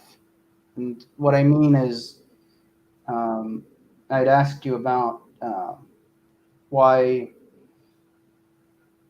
you felt that it was okay that Ben Gvir became a minister when the government had been elected, and it was clear that he was going to be in charge of the police, a convicted terrorist and convicted in aiding terrorist activities, and definitely convicted 7 times, so a felon without any question, being in charge of the police with everything that happens.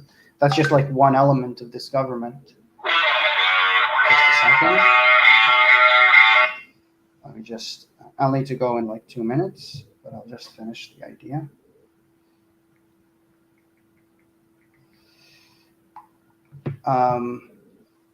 My sense was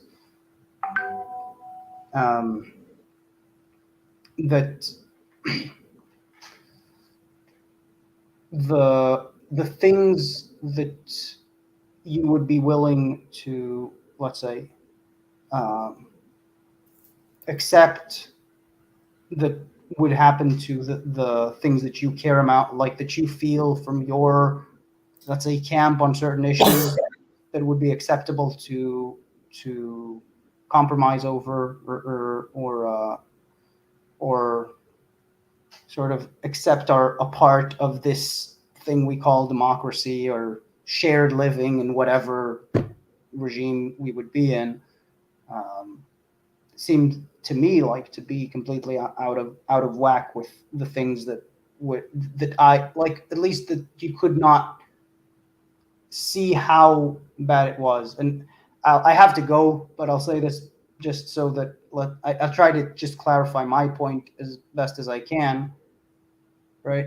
You were talking about like that the left is not caring enough about Judaism, and that's why like it was, you didn't want these people, but you were okay with it. So, like you said, you shot your nose and went like, because it was the best alternative you had. And to me, yeah, at the time with the knowledge you had available, not in hindsight, right? I get that, but it's at the time with the knowledge we had available, to anyone I know, like me and mine, as you say, that element was like if we had put in the ministry of religion someone who had been going around burning Bibles, promoting a ban on circumcisions, and for shutting down synagogues, right? Like the level of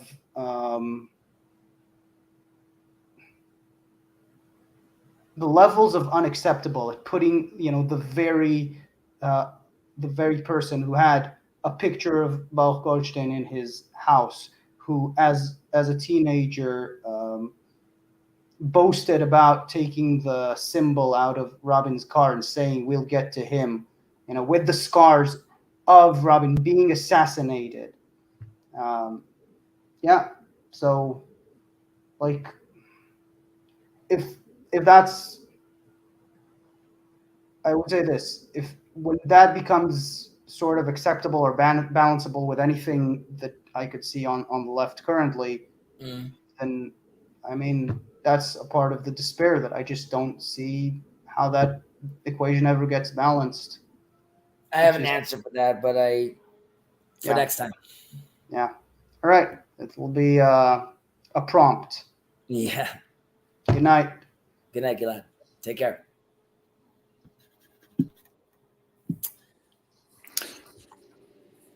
Hello, Kirk. How are you doing? Thank God. You missed the class. Oh, I'm sorry about that. I didn't know. And we were talking some politics as well. So I know you don't love that. No, That was... I'm interested in politics. It's just you have to understand. I'm an American who is not of the nation of Israel. I am not of Jewish heritage. So as interested as I am, I'm not an expert. I'm not very qualified to give my opinion about it. I have opinions, but I just don't want to tread into territory which is just not. But if you want to talk to me about Pirkei Avot, that is something I am. I got you. No, the Pirkei Avot stream is over. That's okay. Are we still going to chat for a little bit? I'm sorry? Are we still going to have a little? I'm gonna ask Michael for his thoughts. First of all, hey Matthew and hey Sherry, it's good to see you guys over here. Just gonna give a little context to Michael because Gilad and I have been having for a few months an ongoing conversation, and I'm actually very happy about it because is Gilad Israeli?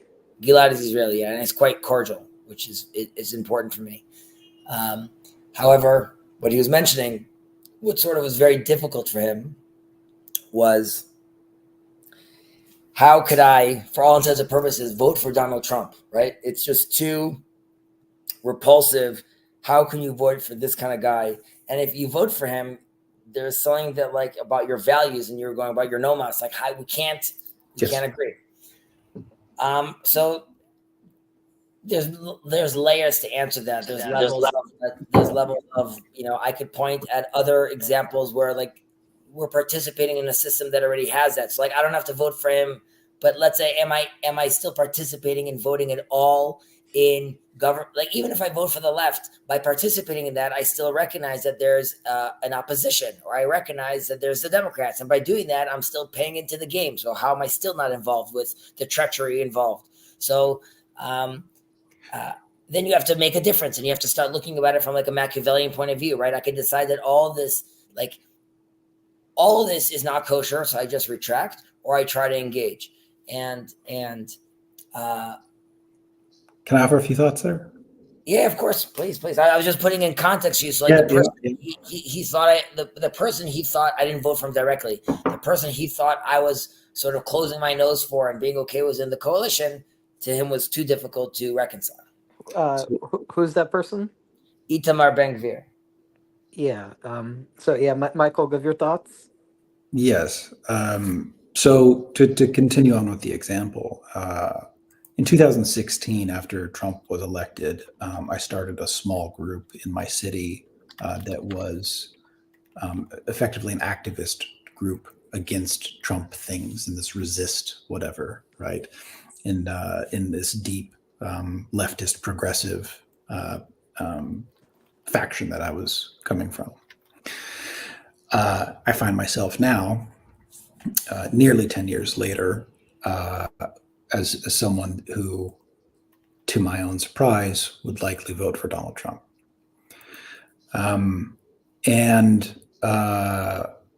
So that's one thing that comes to mind. Another thing that comes to mind is from my perspective these days, at least, which I guess isn't mine, but the one that I'm taking on, is I'm happy to give Caesar what's Caesar's, but there's a line, right?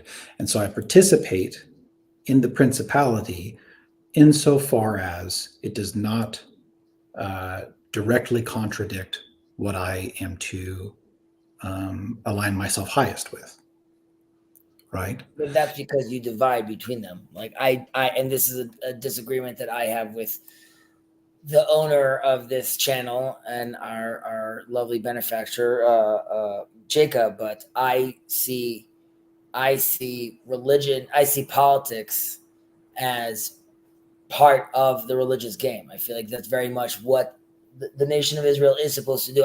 That doesn't mean I think politics is the answer. However, I think a political structure is required for a nation, and we have to play that game at the highest level. But I don't think there's necessarily a separation between those two. Yeah. Right now, Israel's not doing that. By the way, it's clearly a secular state.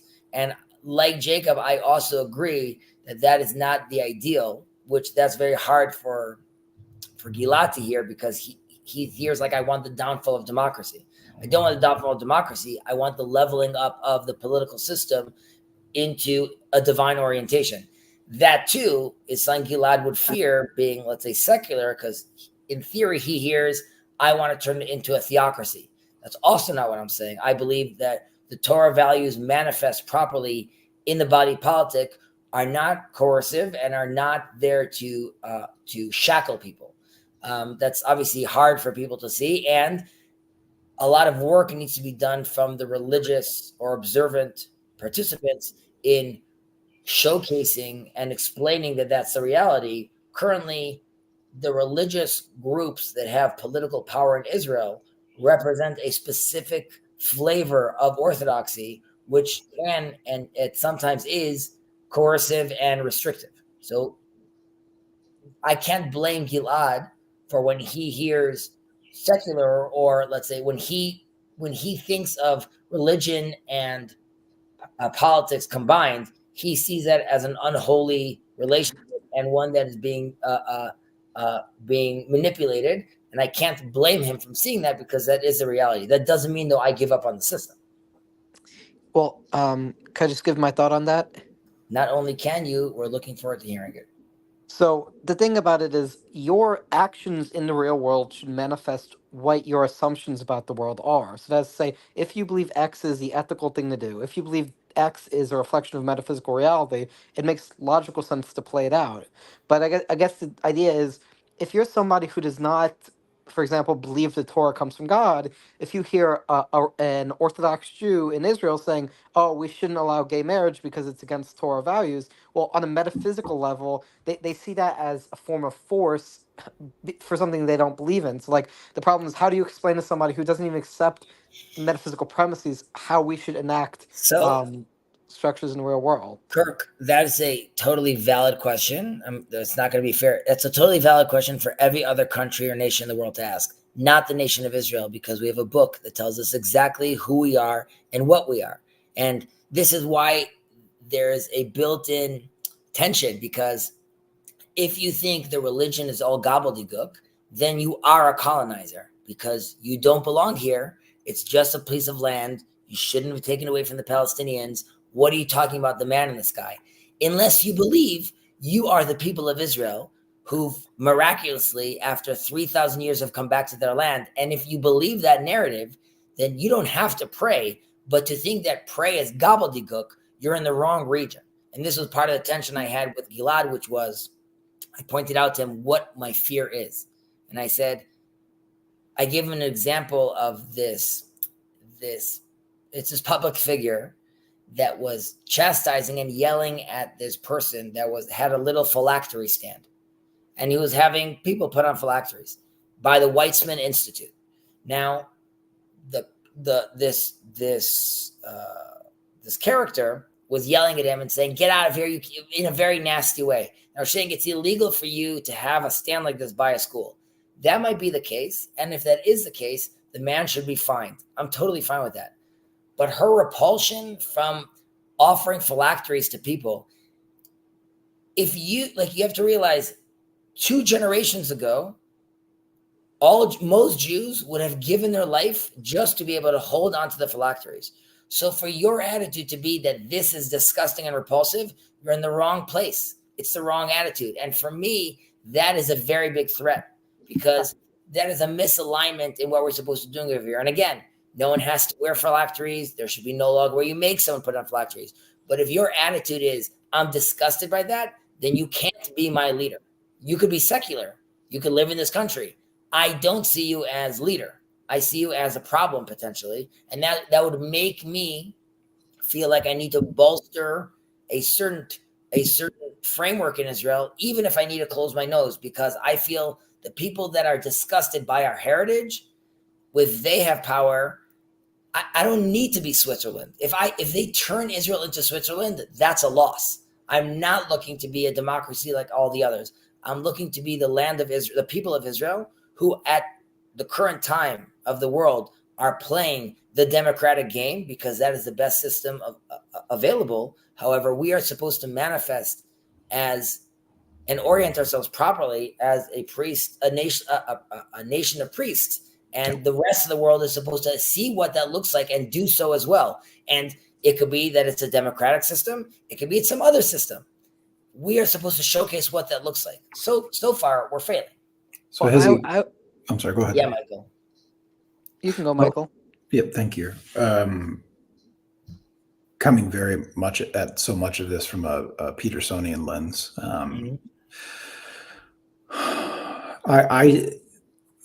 I think that seriously grappling with the nomos of Israel is a contending with natural law itself. They're not arbitrary rules, they're not rules for a group, but reality, right? So branches, vines, okay? If whatever I would like to think about, and look, I was somebody who was going to pronoun seminars in Brooklyn in 2011. He, him. Him. I was ardent defender of homosexual rights and gay marriage and transgender. Yeah. Oh, of course. Yeah. All the letters, Kirk. All the letters. So, but like, what's irrefutable about these things is that they are a branch that cannot extend beyond a certain point. Okay, so 2 men, all right, engage in a relationship.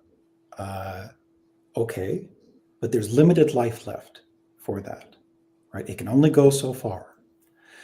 And so what you see, or at least what I see, maybe from kind of a Jungian sort of lens, maybe, is that, although I would argue it's just as much like kind of a C.S. Lewis sort of perspective, is these laws, this nomos, provides, or at the very least, points at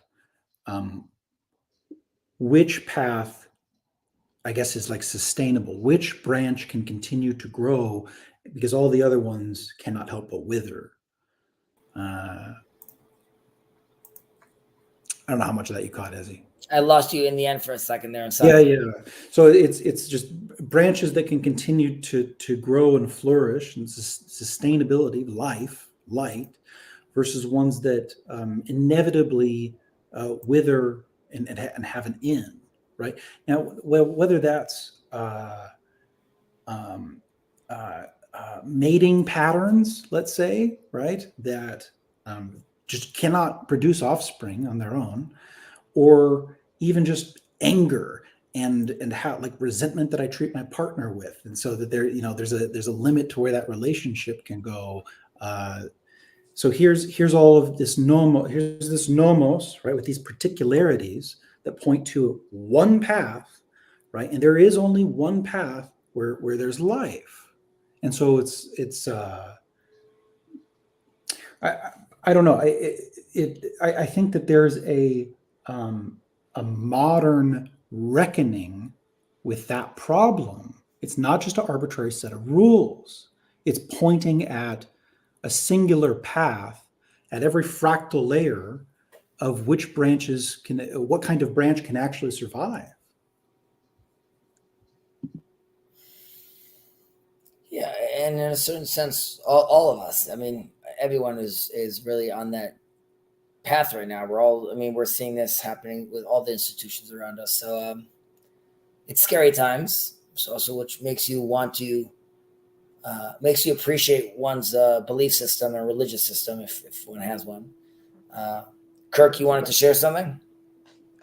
Yeah, so that is interesting, and I agree with you because I am religious, because I accept the same metaphysical presuppositions that you do. But the problem is communicating to someone who doesn't operate on the same metaphysical plane as you. Like, the assumptions, the axioms you make in life are going to dictate every other way you see the world, and an Orthodox Jew and an avowed atheist, like communicating, explaining why you would enact anything in the real world is just such a difficult conversation to have, because so let's say you have the same metaphysical presumptions but just a political disagreement. Let's say we're both have the same religious beliefs, both have the same philosophy, we both have the same ethics, but I believe um, higher tax or lower taxes, getting rid of the Federal Reserve, and free markets and Austrian economics is the best model. And then you're like, okay, I believe Keynesian economics is the model. And then you have the next one who's like, I believe Chicago economics, whatever. We can hash out, because that's living within empirical debates, and empirical reality can be tested. But you're assuming that they would have a similar conversation. You can't test metaphysics and axioms the same way, if that makes sense, and that's why it's harder to have the conversation. You are correct. However, I go back to, and it's not fair, but that's just the reality I'm living in. Israel's a different story, and by that I mean, in the protests recently in Israel, or not so recently, like a year ago, people were saying the quote unquote left was claiming special status for the Declaration of Independence. And by yelling that, not realizing that the word democracy is not written once in the Declaration of Independence. And what is written over there is that we're continuing with the visions and the spirits of the prophets. What prophets are you talking about? There's only one set of prophets we're talking about, that book. And it talks about how we came back to Zion. What are you talking about, Zion? All the points of reference are biblical and theological. So from our perspective, yes, from our perspective, communicate not that for our perception. Someone to say that's not what I think Israel represents. The fact that you uttered the word Israel in Hebrew after 3,000 years is the miracle. You understand? You're standing at this high ground saying no one else can have this conversation in the world. No Native American is having this conversation running America because they've been wiped out. Only us are still here. And that is why, and this is part of the big tension between secular and religious. I do think, though, that religion or leaders, religious leaders, need to better explain, because if we believe that our Torah is eternal and we believe that Yeah, it's a Derahei ha darhei noam, right? The correct, ways our of Torah ways, are pleasant and peace. correct. So we can and should and do in smaller circles show how these policies and these ways, we have a language of Torah that could be used, and we could explain them, and we could square many of these things.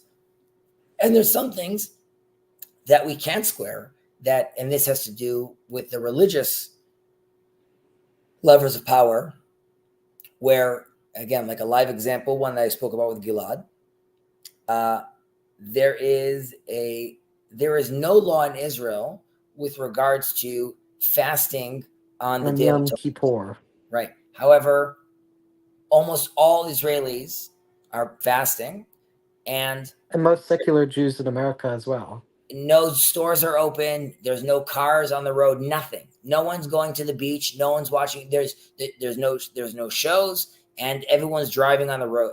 Little kids are on bikes, are on the highways, because everyone knows no one drives. But that's not a law. Everyone wants to participate in that. However, there is a law with regards to how you get married in Israel, and you have to get married according to Jewish law. You could, if you come married from a different state, if you come, a gay couple comes married from a different state, Israel will recognize that marriage, but you can't get married. Now, my claim would be, it could be that even though it looks like a win for the quote unquote religious groups in power, they need to take a step back and realize that if they don't force the population to do so, they will want to do so willingly. I just want to respond to our friend that came back over here. Prasuk Kadir, Jews are bastards. Is this guy Muslim? Jews are malicious cancer of humanity. Jews are the devil's chosen bastards. We've been elevated. Jews are the devil's chosen bastards again. I guess he just really wanted to write that. And Jews are the devil. 3 times. Okay. Okay, are we going to ban this guy? No, it's all right. The guy's expressing himself. If it's a real guy, if it's a bot, it doesn't matter. If it's a real guy, we could only hope that he'll realize, first of all, that there is only one Jew on this stream right now. But we're all Muslims, right? Because, Ibrahim and David, Daoud, and Yusuf are all called Muslims in the Bible. However, this is all before Muhammad, right? So they clearly are not talking about the religion of Islam. Muslim is a believer, right? So in that sense, we're all Muslim, my brothers, ready to sell everything for money, including their women and their mothers. Okay. So you're on to us. He found out. So Kadir, I hope you'll recognize that your Quran and Hadith and surahs all talk about Bnei Israel. There's 2 groups. There's Bnei Israel and there's the Yahud. It seems like you think you're talking to a Yahud, which you have a very big issue with.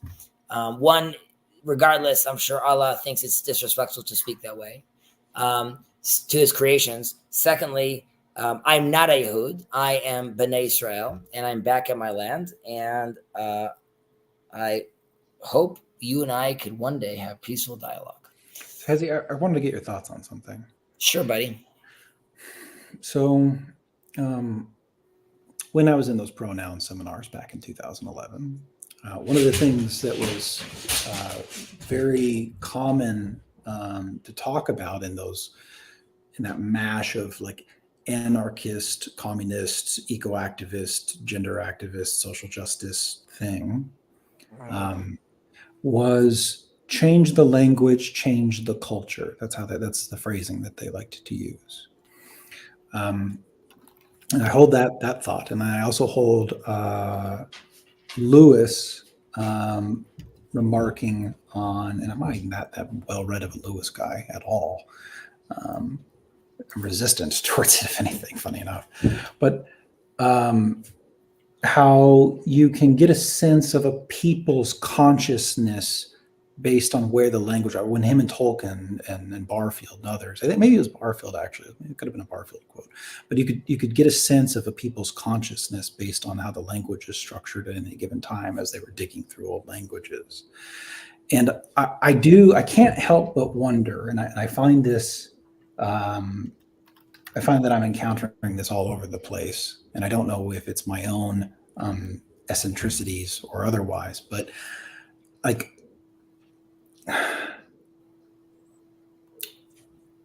Kirk was just mentioning a minute ago, how do you explain this to someone, right? They're axioms, they're presuppositions, right? You're coming at it from different lenses. Well, I'm not sure that you necessarily can, and maybe that's like a weird soldier general problem in the McGillichrist kind of way. But I think you just answered it though, with regards to in a McGillichrist kind of way. Yeah. And this people Let don't. me cap that off. Of course. Yeah. I know who Ian McGilchrist is, but I haven't read any of his. Sure. And we can go further on that, but I'll just cap this off with. We largely are still actively participating in as just like in English speaking, right? We're still largely in the middle of Enlightenment Protestant materialist language, right? The way that the words go, and it's gotten particularly more strange in the last 100 years. And I'm not sure that we have much of a choice than to rewire the language into something that people don't understand well, and they're not going to, but that their paths, because they're on withering branches, okay, eventually that road runs out, and then they look to people who they didn't quite understand what the heck they were talking about, and if that branch seems to continue to have life, well, then it's not about whether they understand anymore. They just know that there's something else to turn to.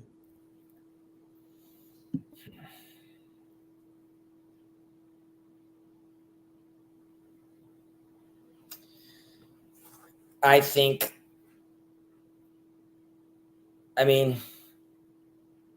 using your branch analogy, if for all intents and purposes, woke ideology, if that's something that springs out from the 60s. Radical leftist, woke, whatever. Sure. Whatever starts in the 60s or the 30s, or you decide when you want to pin the postmodernists that came into colleges, you are seeing sort of the end result of that right now. Again, that culminates sort of in the university professors in Congress not managing to say, like, we condemn genocide. Like, that is where the branch falls off. So I think you're seeing that happening in society right now, where like these ideas have come, like Queers for Palestine, that is those ideas just completely fumbling. Now they're still being promulgated by the media. There's also a sense, because people have a lack of meaning, that they are just looking to connect to something, right? So if I could be part of a movement that's protesting right now, so like, and it's really a shame, because there's so much untapped energy and power and emotion with all these students right now that could be galvanized for changing the world for good, right? There's so many issues that, like, there's so many other issues that the world could be taken care of. I'm not saying when the time comes and the Gazans need help, like, sure, all you students, you should all go there and volunteer and like go help build the roads, fix the house, like do everything you need to do. That's amazing.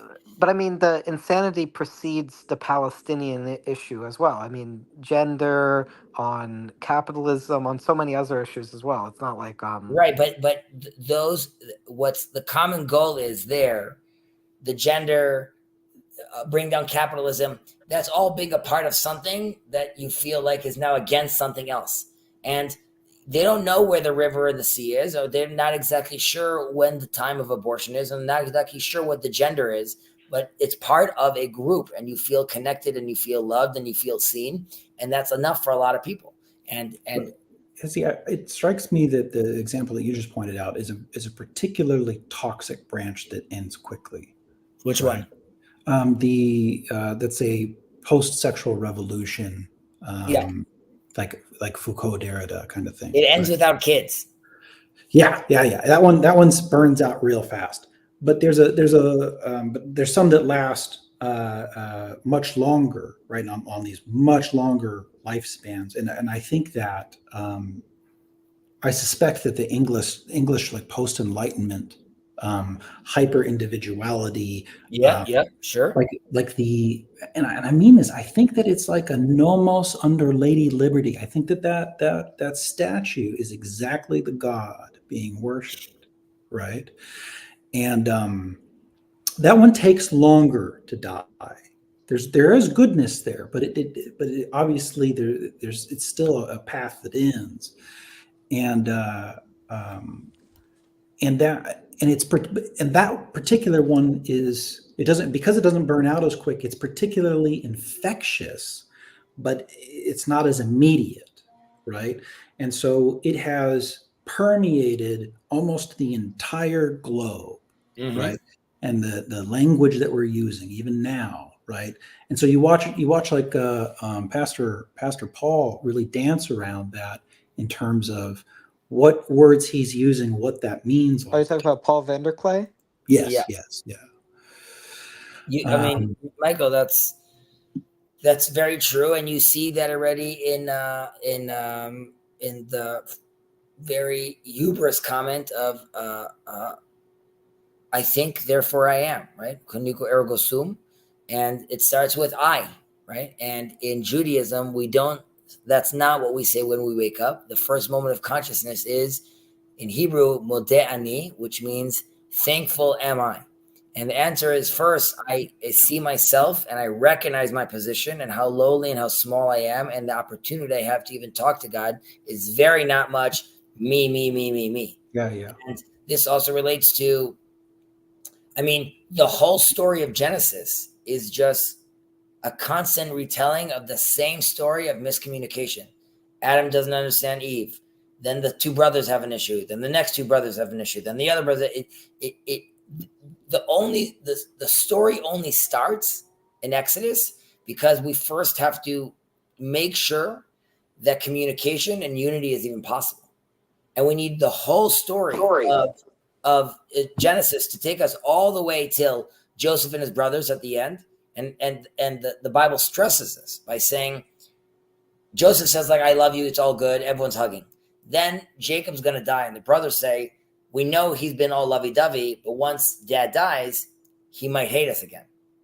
They're not sure. And then Joseph comes back and lets them know, he's like, forget dad. I love you, and we're all good. And the cherry on the top is when Aaron is coming to Moses after the burning bush. God tells him Aaron's going to come to you, and Moses goes out, and it says that Aaron was happy in his heart. And the sense was, this is the first older brother that says, I have no qualms. I don't need the title. Like, I totally just love my brother Moses, and it's fine that even though he's younger, he's taking the position. So the whole story is about the communication and how we were lacking those skills. And then obviously it continues with the judges and onwards. And that goes all the way back to the theological discussion that we have with our Christian brothers and we have with our Muslim brothers, obviously. And that's why being precise in one's words is very important. Sorry, go ahead, Kirk. Although, as you were mentioning the other day on the previous Pirkei Avot stream, I believe it was the last one, you were saying, it's easier to do that between religious Jews and Christians, like, because Maimonides said, because Christians accept the Tanakh as part of the canon, and Muslims in the modern day do not. Yeah, correct. With the Muslims, it really is, it's a different kind of relationship. One, I think Jews need to first, and even Christians, but because we both have a certain aversion from Islam, but there's a sense where we must recognize how successful they've been in promulgating God's name in the world and how everyone has their mission. And we can't, and Maimonides says this 1,000 years ago, we can't deny the success of both Christianity and Islam. So it would behoove us to not be like those. Well, Hezi, I mean, look, even 2,000 years ago, there were obviously many different factions of practitioners that maybe the larger Roman people would just refer to as Jews or something, right? And so which of those branches have life and which ones were getting ready to wither? The ones that survived. I mean, it would be like what we believe, Pharisaic through Rabbinic Judaism. Right. That's the oral Torah and the that's just here Talmud. today. Yeah, and Um, so especially in the Orthodox Christian camp, right? Then maybe Father Stephen would make a similar claim, right? Mhm. And maybe like root it in an Enochian tradition or something, right? That's what he would think. Yeah. That's what, yeah. And I probably you're an Orthodox Christian? yes, sir, yes, sir. And I probably happen to be in that camp directly out of his influence, or maybe like Daniel Boyren's. Yes, I mean Daniel Borean, very interesting character. Very I mean, interesting. like I don't know. Well, maybe I'm wrong. I don't know how well known is he in Christian circles. I think it's like me, Paul Vanderklay, and Tom Holland, as far as I can tell. I guess. Hezzy, have you talked to Father Stephen DeYoung before? Yeah, we've had a little interactions. It's usually when Jacob's there as well, and like I let Jacob do his thing with like Father Stephen DeYoung. I don't want to rain on his parade. But Borer is I mean, he I would say he definitely takes it to the edge with regards to where yes. I mean, if I remember correctly, he does play around with the ideas of like two powers in heaven. He showcases by Akiva, and a lot of these ideas were not foreign to Pharisaic Jews. We should note also that Jesus himself is a Pharisaic Jew, and the issues the group he has an issue with happens to not be a Pharisaic Jew, though. It happens to be a group of Sadducees that had political power at the time. But that's like a separate conversation. And Borean goes as far as saying that like it could have been Jesus, but he died. So like it wasn't him. And I would say that they're not very well known and they're very controversial. But you do have very few Orthodox rabbis that have hinted or alluded to Jesus being as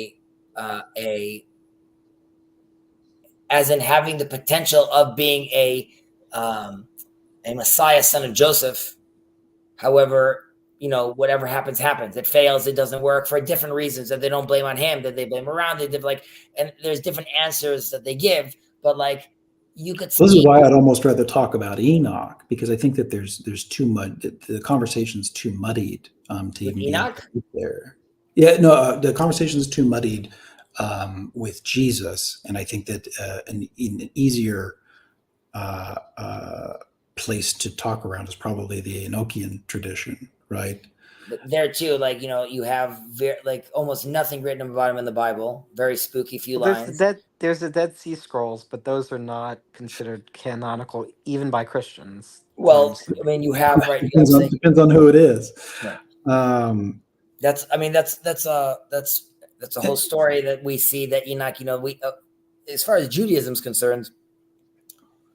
Again, there's the external books that people read. There's what's made it into the canon. Then what like sort of slips between talking about Enoch turning into Metatron, Metatron sitting on God's divine throne. What those ideas are alluding to. Obviously, does the Talmud talk about Enoch? Also, very briefly. It doesn't get into that. Too deeply. Well, so, Boyren's point could be represented in something like between Daniel and Enoch, a grappling with how we've translated Son of Man is, right, and that there were certainly factions that considered that in different ways, right, 2,000 years ago, mm-hmm. And so what I see in something like that, right, is maybe an orienting highest principle that you can participate in that I think is even running through the paragraphs here in this chapter 5 that you're going through. It's like, okay, well, here's this narrow path of these things, right? Mm-hmm. And here's which ones are stand highest, and here's the other alternatives that are sort of dead ends, right? And that's the kind of conversation worth having, but most folks are nowhere near ready for that because they're in the throes of modernity, post-enlightenment conversations and language.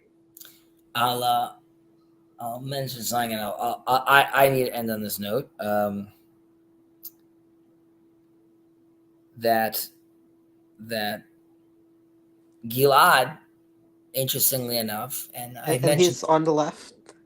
yeah, but for this comment, it's more important to see him just to understand that he's secular, which is he's been doing something that, and there's been a certain sort of a renaissance in this, but the early secular Jews in Israel they all knew the Bible. When they would read Bible, so they would put a little skull cap on their head. The Prime Minister Ben Gurion was extremely secular, but also very knowledgeable, sort of about his roots and about his past. So Gilad is one of these secular students that after high school doesn't go directly into the army. He first did a year of in Israel for practicing Orthodox Jews. It's called yeshiva, which is like the study hall. So this would be a sort of like a secular study hall. So they interact that whole year with Jewish texts. Now, when he and I talk now, he has a much bigger appreciation for these texts because he understands the wisdom in them. He might not necessarily connect them to the divine, but he sees like this is 2,000, 3,000 year old wisdom that is still relevant. So like I can't ignore that. Now, okay. If gratitude for wisdom isn't approaching the divine, I don't know what is. Right. So I would say I don't want to say that's manipulative, but I'm just saying like then that's a way to close the gap between us, which is and Jewish Orthodox leaders need to feel comfortable by expressing their ideas in a certain way, which can be palpable for other people to hear. And then as they engage in conversation, you could be like, and you know what? We said this 1,000 years ago, but you could package ideas in a certain way. You have to be careful not to be, again, like I'm saying, be manipulative, but there's a sense where you could meet people where they're at. So I could give them a great idea and I don't have to, if I know they're going to be, averted because they know it's a quote from the Talmud, so I'm going to wait. I might say, you know what? This great idea that's written in one of the Vadas. Oh, that's amazing. Good. Guess what? You know where it originates? Here. So how do you think about that? What do you think about that right now? Wait, what's the Vadas? The Vadas are just as far as what would be written in the Far East when the Abraham story is happening. Those are when those at the same time those scrolls, texts are being written in the Far East. India. Yeah. So Hinduism too, but anyways, I appreciate you jumping on. I hope this was informative. Have I seen you before, Michael? I'm not sure, but I will leave one last comment, and I think it piggies. And can I just have one last comment? We'll let Michael say his thing and then say your thing. Look, the language that points at truths that bind us, right? That just might be the path out of all this. Maybe it always is, right? And it probably takes time. It probably takes centuries, but it seems like that's something. Appreciate it, Kirk. I just want to say, so you're done. Are you finished completely with Pirkei Avot? No, we have 4 more chapters, I believe. I thought you were already on chapter 6. We're finished 7 today. We're going to go through 8, 9, 10, 11. Yeah, there's 4 more. But 9 is very long, so 9 will probably be like a double. So 1, 2, 3, 4, 5. So probably like 5 more weeks. 5, 6 weeks. Okay. I hope you understood what I was saying earlier. I wasn't trying to cop out or anything when it comes to the Israel politics thing. I was just letting you know you mentioned it, so I just wanted to give you. No, but do you understand where I'm coming from? Mm-hmm. I understand where you're coming from. So it's like, well, I am interested. So I like to talk about things even if I'm not particularly knowledgeable about. But again, context and so if I was talking on, say, a Discord with somebody else and we're having a conversation about Israeli politics and we're talking about a news article, that is something where I would feel comfortable giving my opinion. But like, I do think Jacob's channel is a place where I like to go for more broad metaphysical and politics is interesting, and so I'll talk about politics if you ask me for my opinion, or if it comes up, I might give my opinion. But like, I just want you to know, it's just not the same context. The final question I'm going to ask is: so did Yosef join you today? No, Yosef didn't join me. One, because he is busy. Two, because I'm assuming there's nothing I'm going to say, or almost nothing I'm going to Wait, say. am I confusing Yosef with Ben? Maybe Ben was here today, and he participated throughout the whole class. No, I think I'm confusing Yosef with Ben. No, I was gonna ask. Sorry, I meant it was Ben here today. Yes. Is Ben. Ben? Does Ben have any? Has he expressed an idea for what he would like to continue after you're done with Pirkei Avot? He said something a few months ago. I can't remember what it was, but no, I actually told him this. I told him this week he should maybe think about what he wants to do. I don't know. I think I'm more or less leaving it up to him. What he wants to do. Thinking of doing a review of the Shema and the silent prayer. Just talking What's about the that. silent prayer? The standing prayer, the Shemona Esrei. I know Shema. I know Shema Israel, but I don't know what the silent prayer is. After Shema, which has like its own blessings, which have their own, there is sort of recognizing God as the creator of the universe. Oh, like Kriyat Shema. Kriyat Shema, correct. So there's a few blessings in the Kriyat Shema. The whole grouping. One of them is the actual Shema, but there's two beforehand. There's two other after, and then there is after the whole Shema is done, the all Shema and its blessings. You move on to the standing prayer, where you have a sequence of different blessings. It's all said quietly, and that is the moment where you are there to speak to God after you've unified His name, right? After you've done all the preparations necessary in Shema. Those are if Ben wants to do, those are the ideas I'd want to break down, like what's behind all those different blessings that prepare you to get to the standing prayer. And then within the standing prayer, there's a proper mindset. And then there's each one of those prayers. I would want to give like a breakdown of like what each one of those prayers is actually talking about. But he might not want to do that, and we'll do something else. Okay. So we'll see. We have about 5 or 6 weeks. One final thing is so do you think it would also be same time and day? Do you think it would also be like Monday? I think so. Ben's saying that this is working for him, so I think that's what we're going to do. Yeah. Also, is there a reason?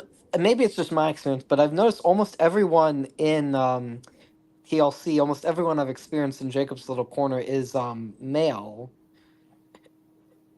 It's a very In male. Jacob's Corner, first of all, Well, not just Jacob's Corner, but TLC in general. TLC in general for sure is predominantly male, but you have to control for the fact that it's happening on YouTube, right? So, which is already predominantly male.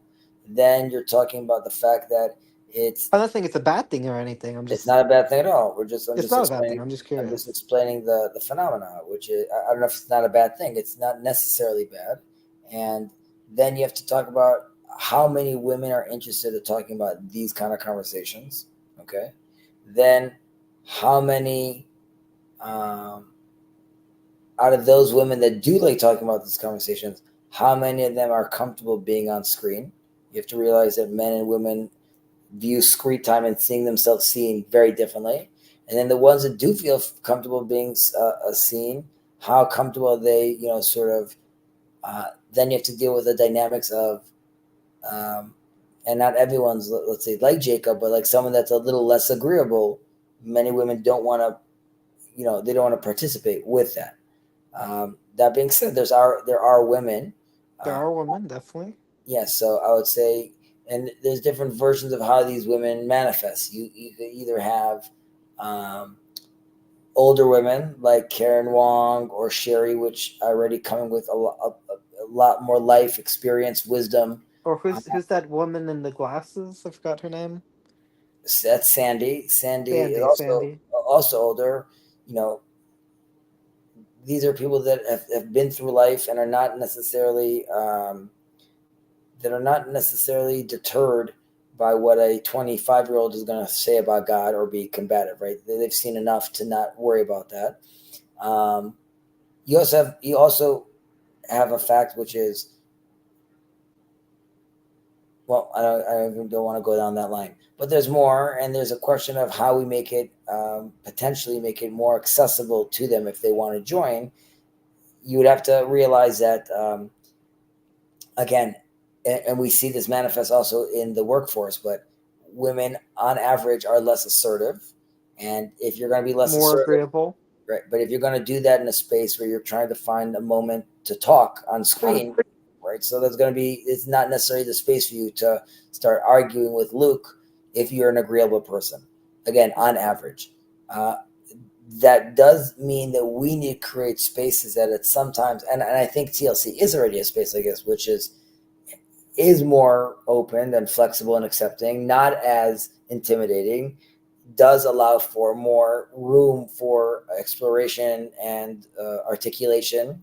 I think while people sort of call out bad ideas, there is a lot of love and grace and Yeah, and gracious and severe. not to name names, but I do generally would classify Hezi, you, Ben, this little Noah Hyde kind of area a little bit more less intimidating for some people than Jacob's Sphere. Yeah, yes. Even while this is still happening in Jacob's sphere, Jen, I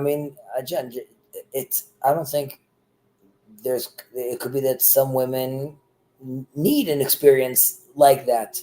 No, I'm not making moral judgments. Yeah. I'm not making any moral judgments. I'm just saying what I see the reality on the ground is.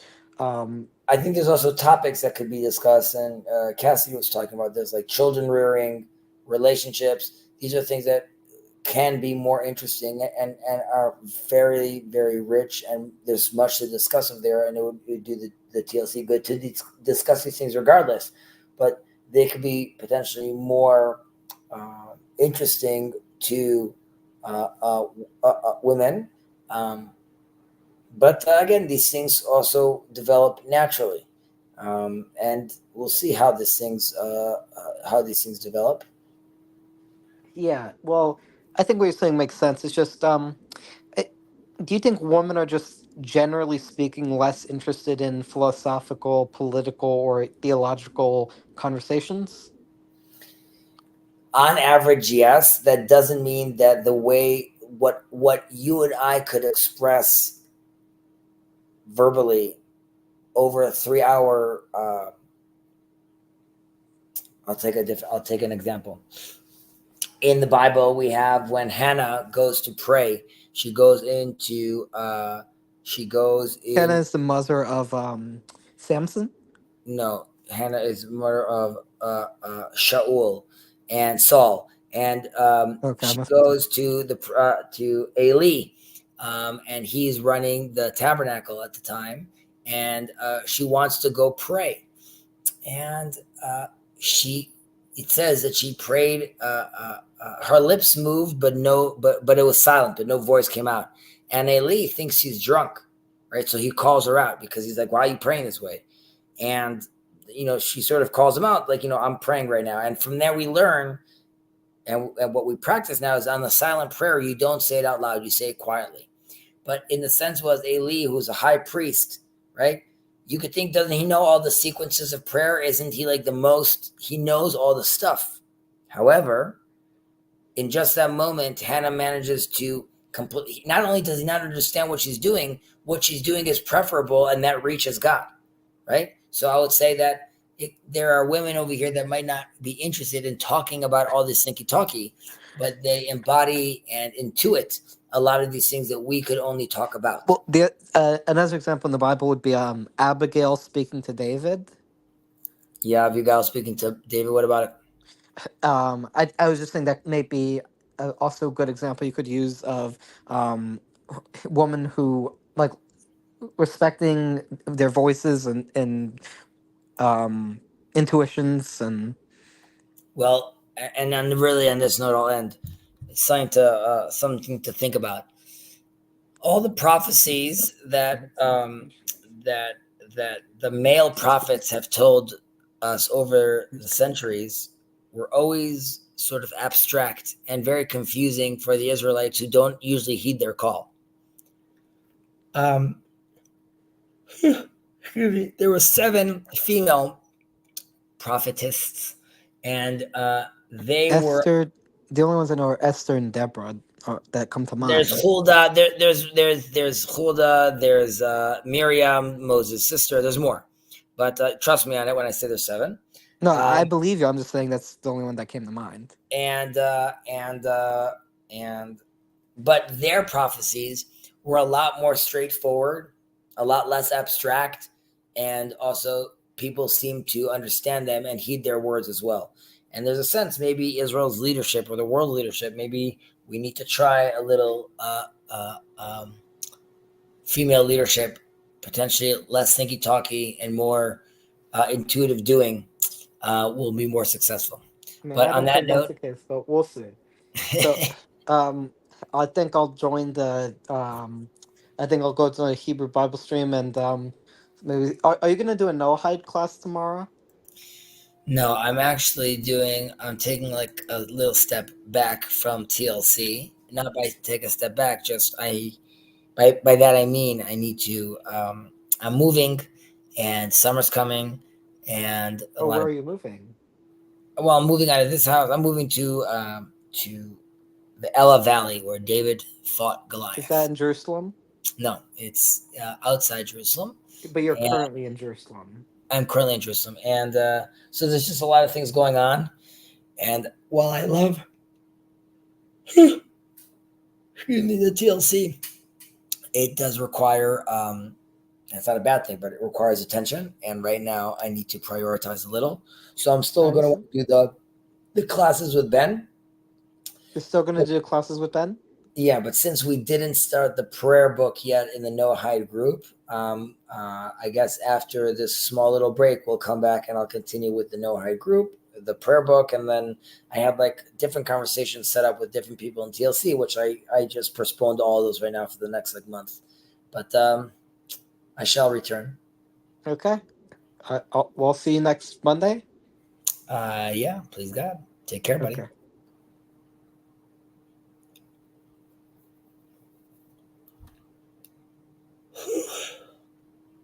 Man. Whoa, wave of tiredness. It's hit me hard. All right, to all watching or participating, thank you for joining. Take care.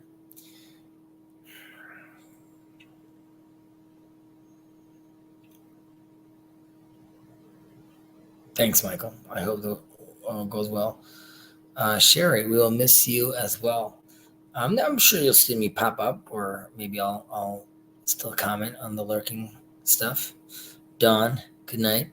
Dawn, have we ever interacted on a stream?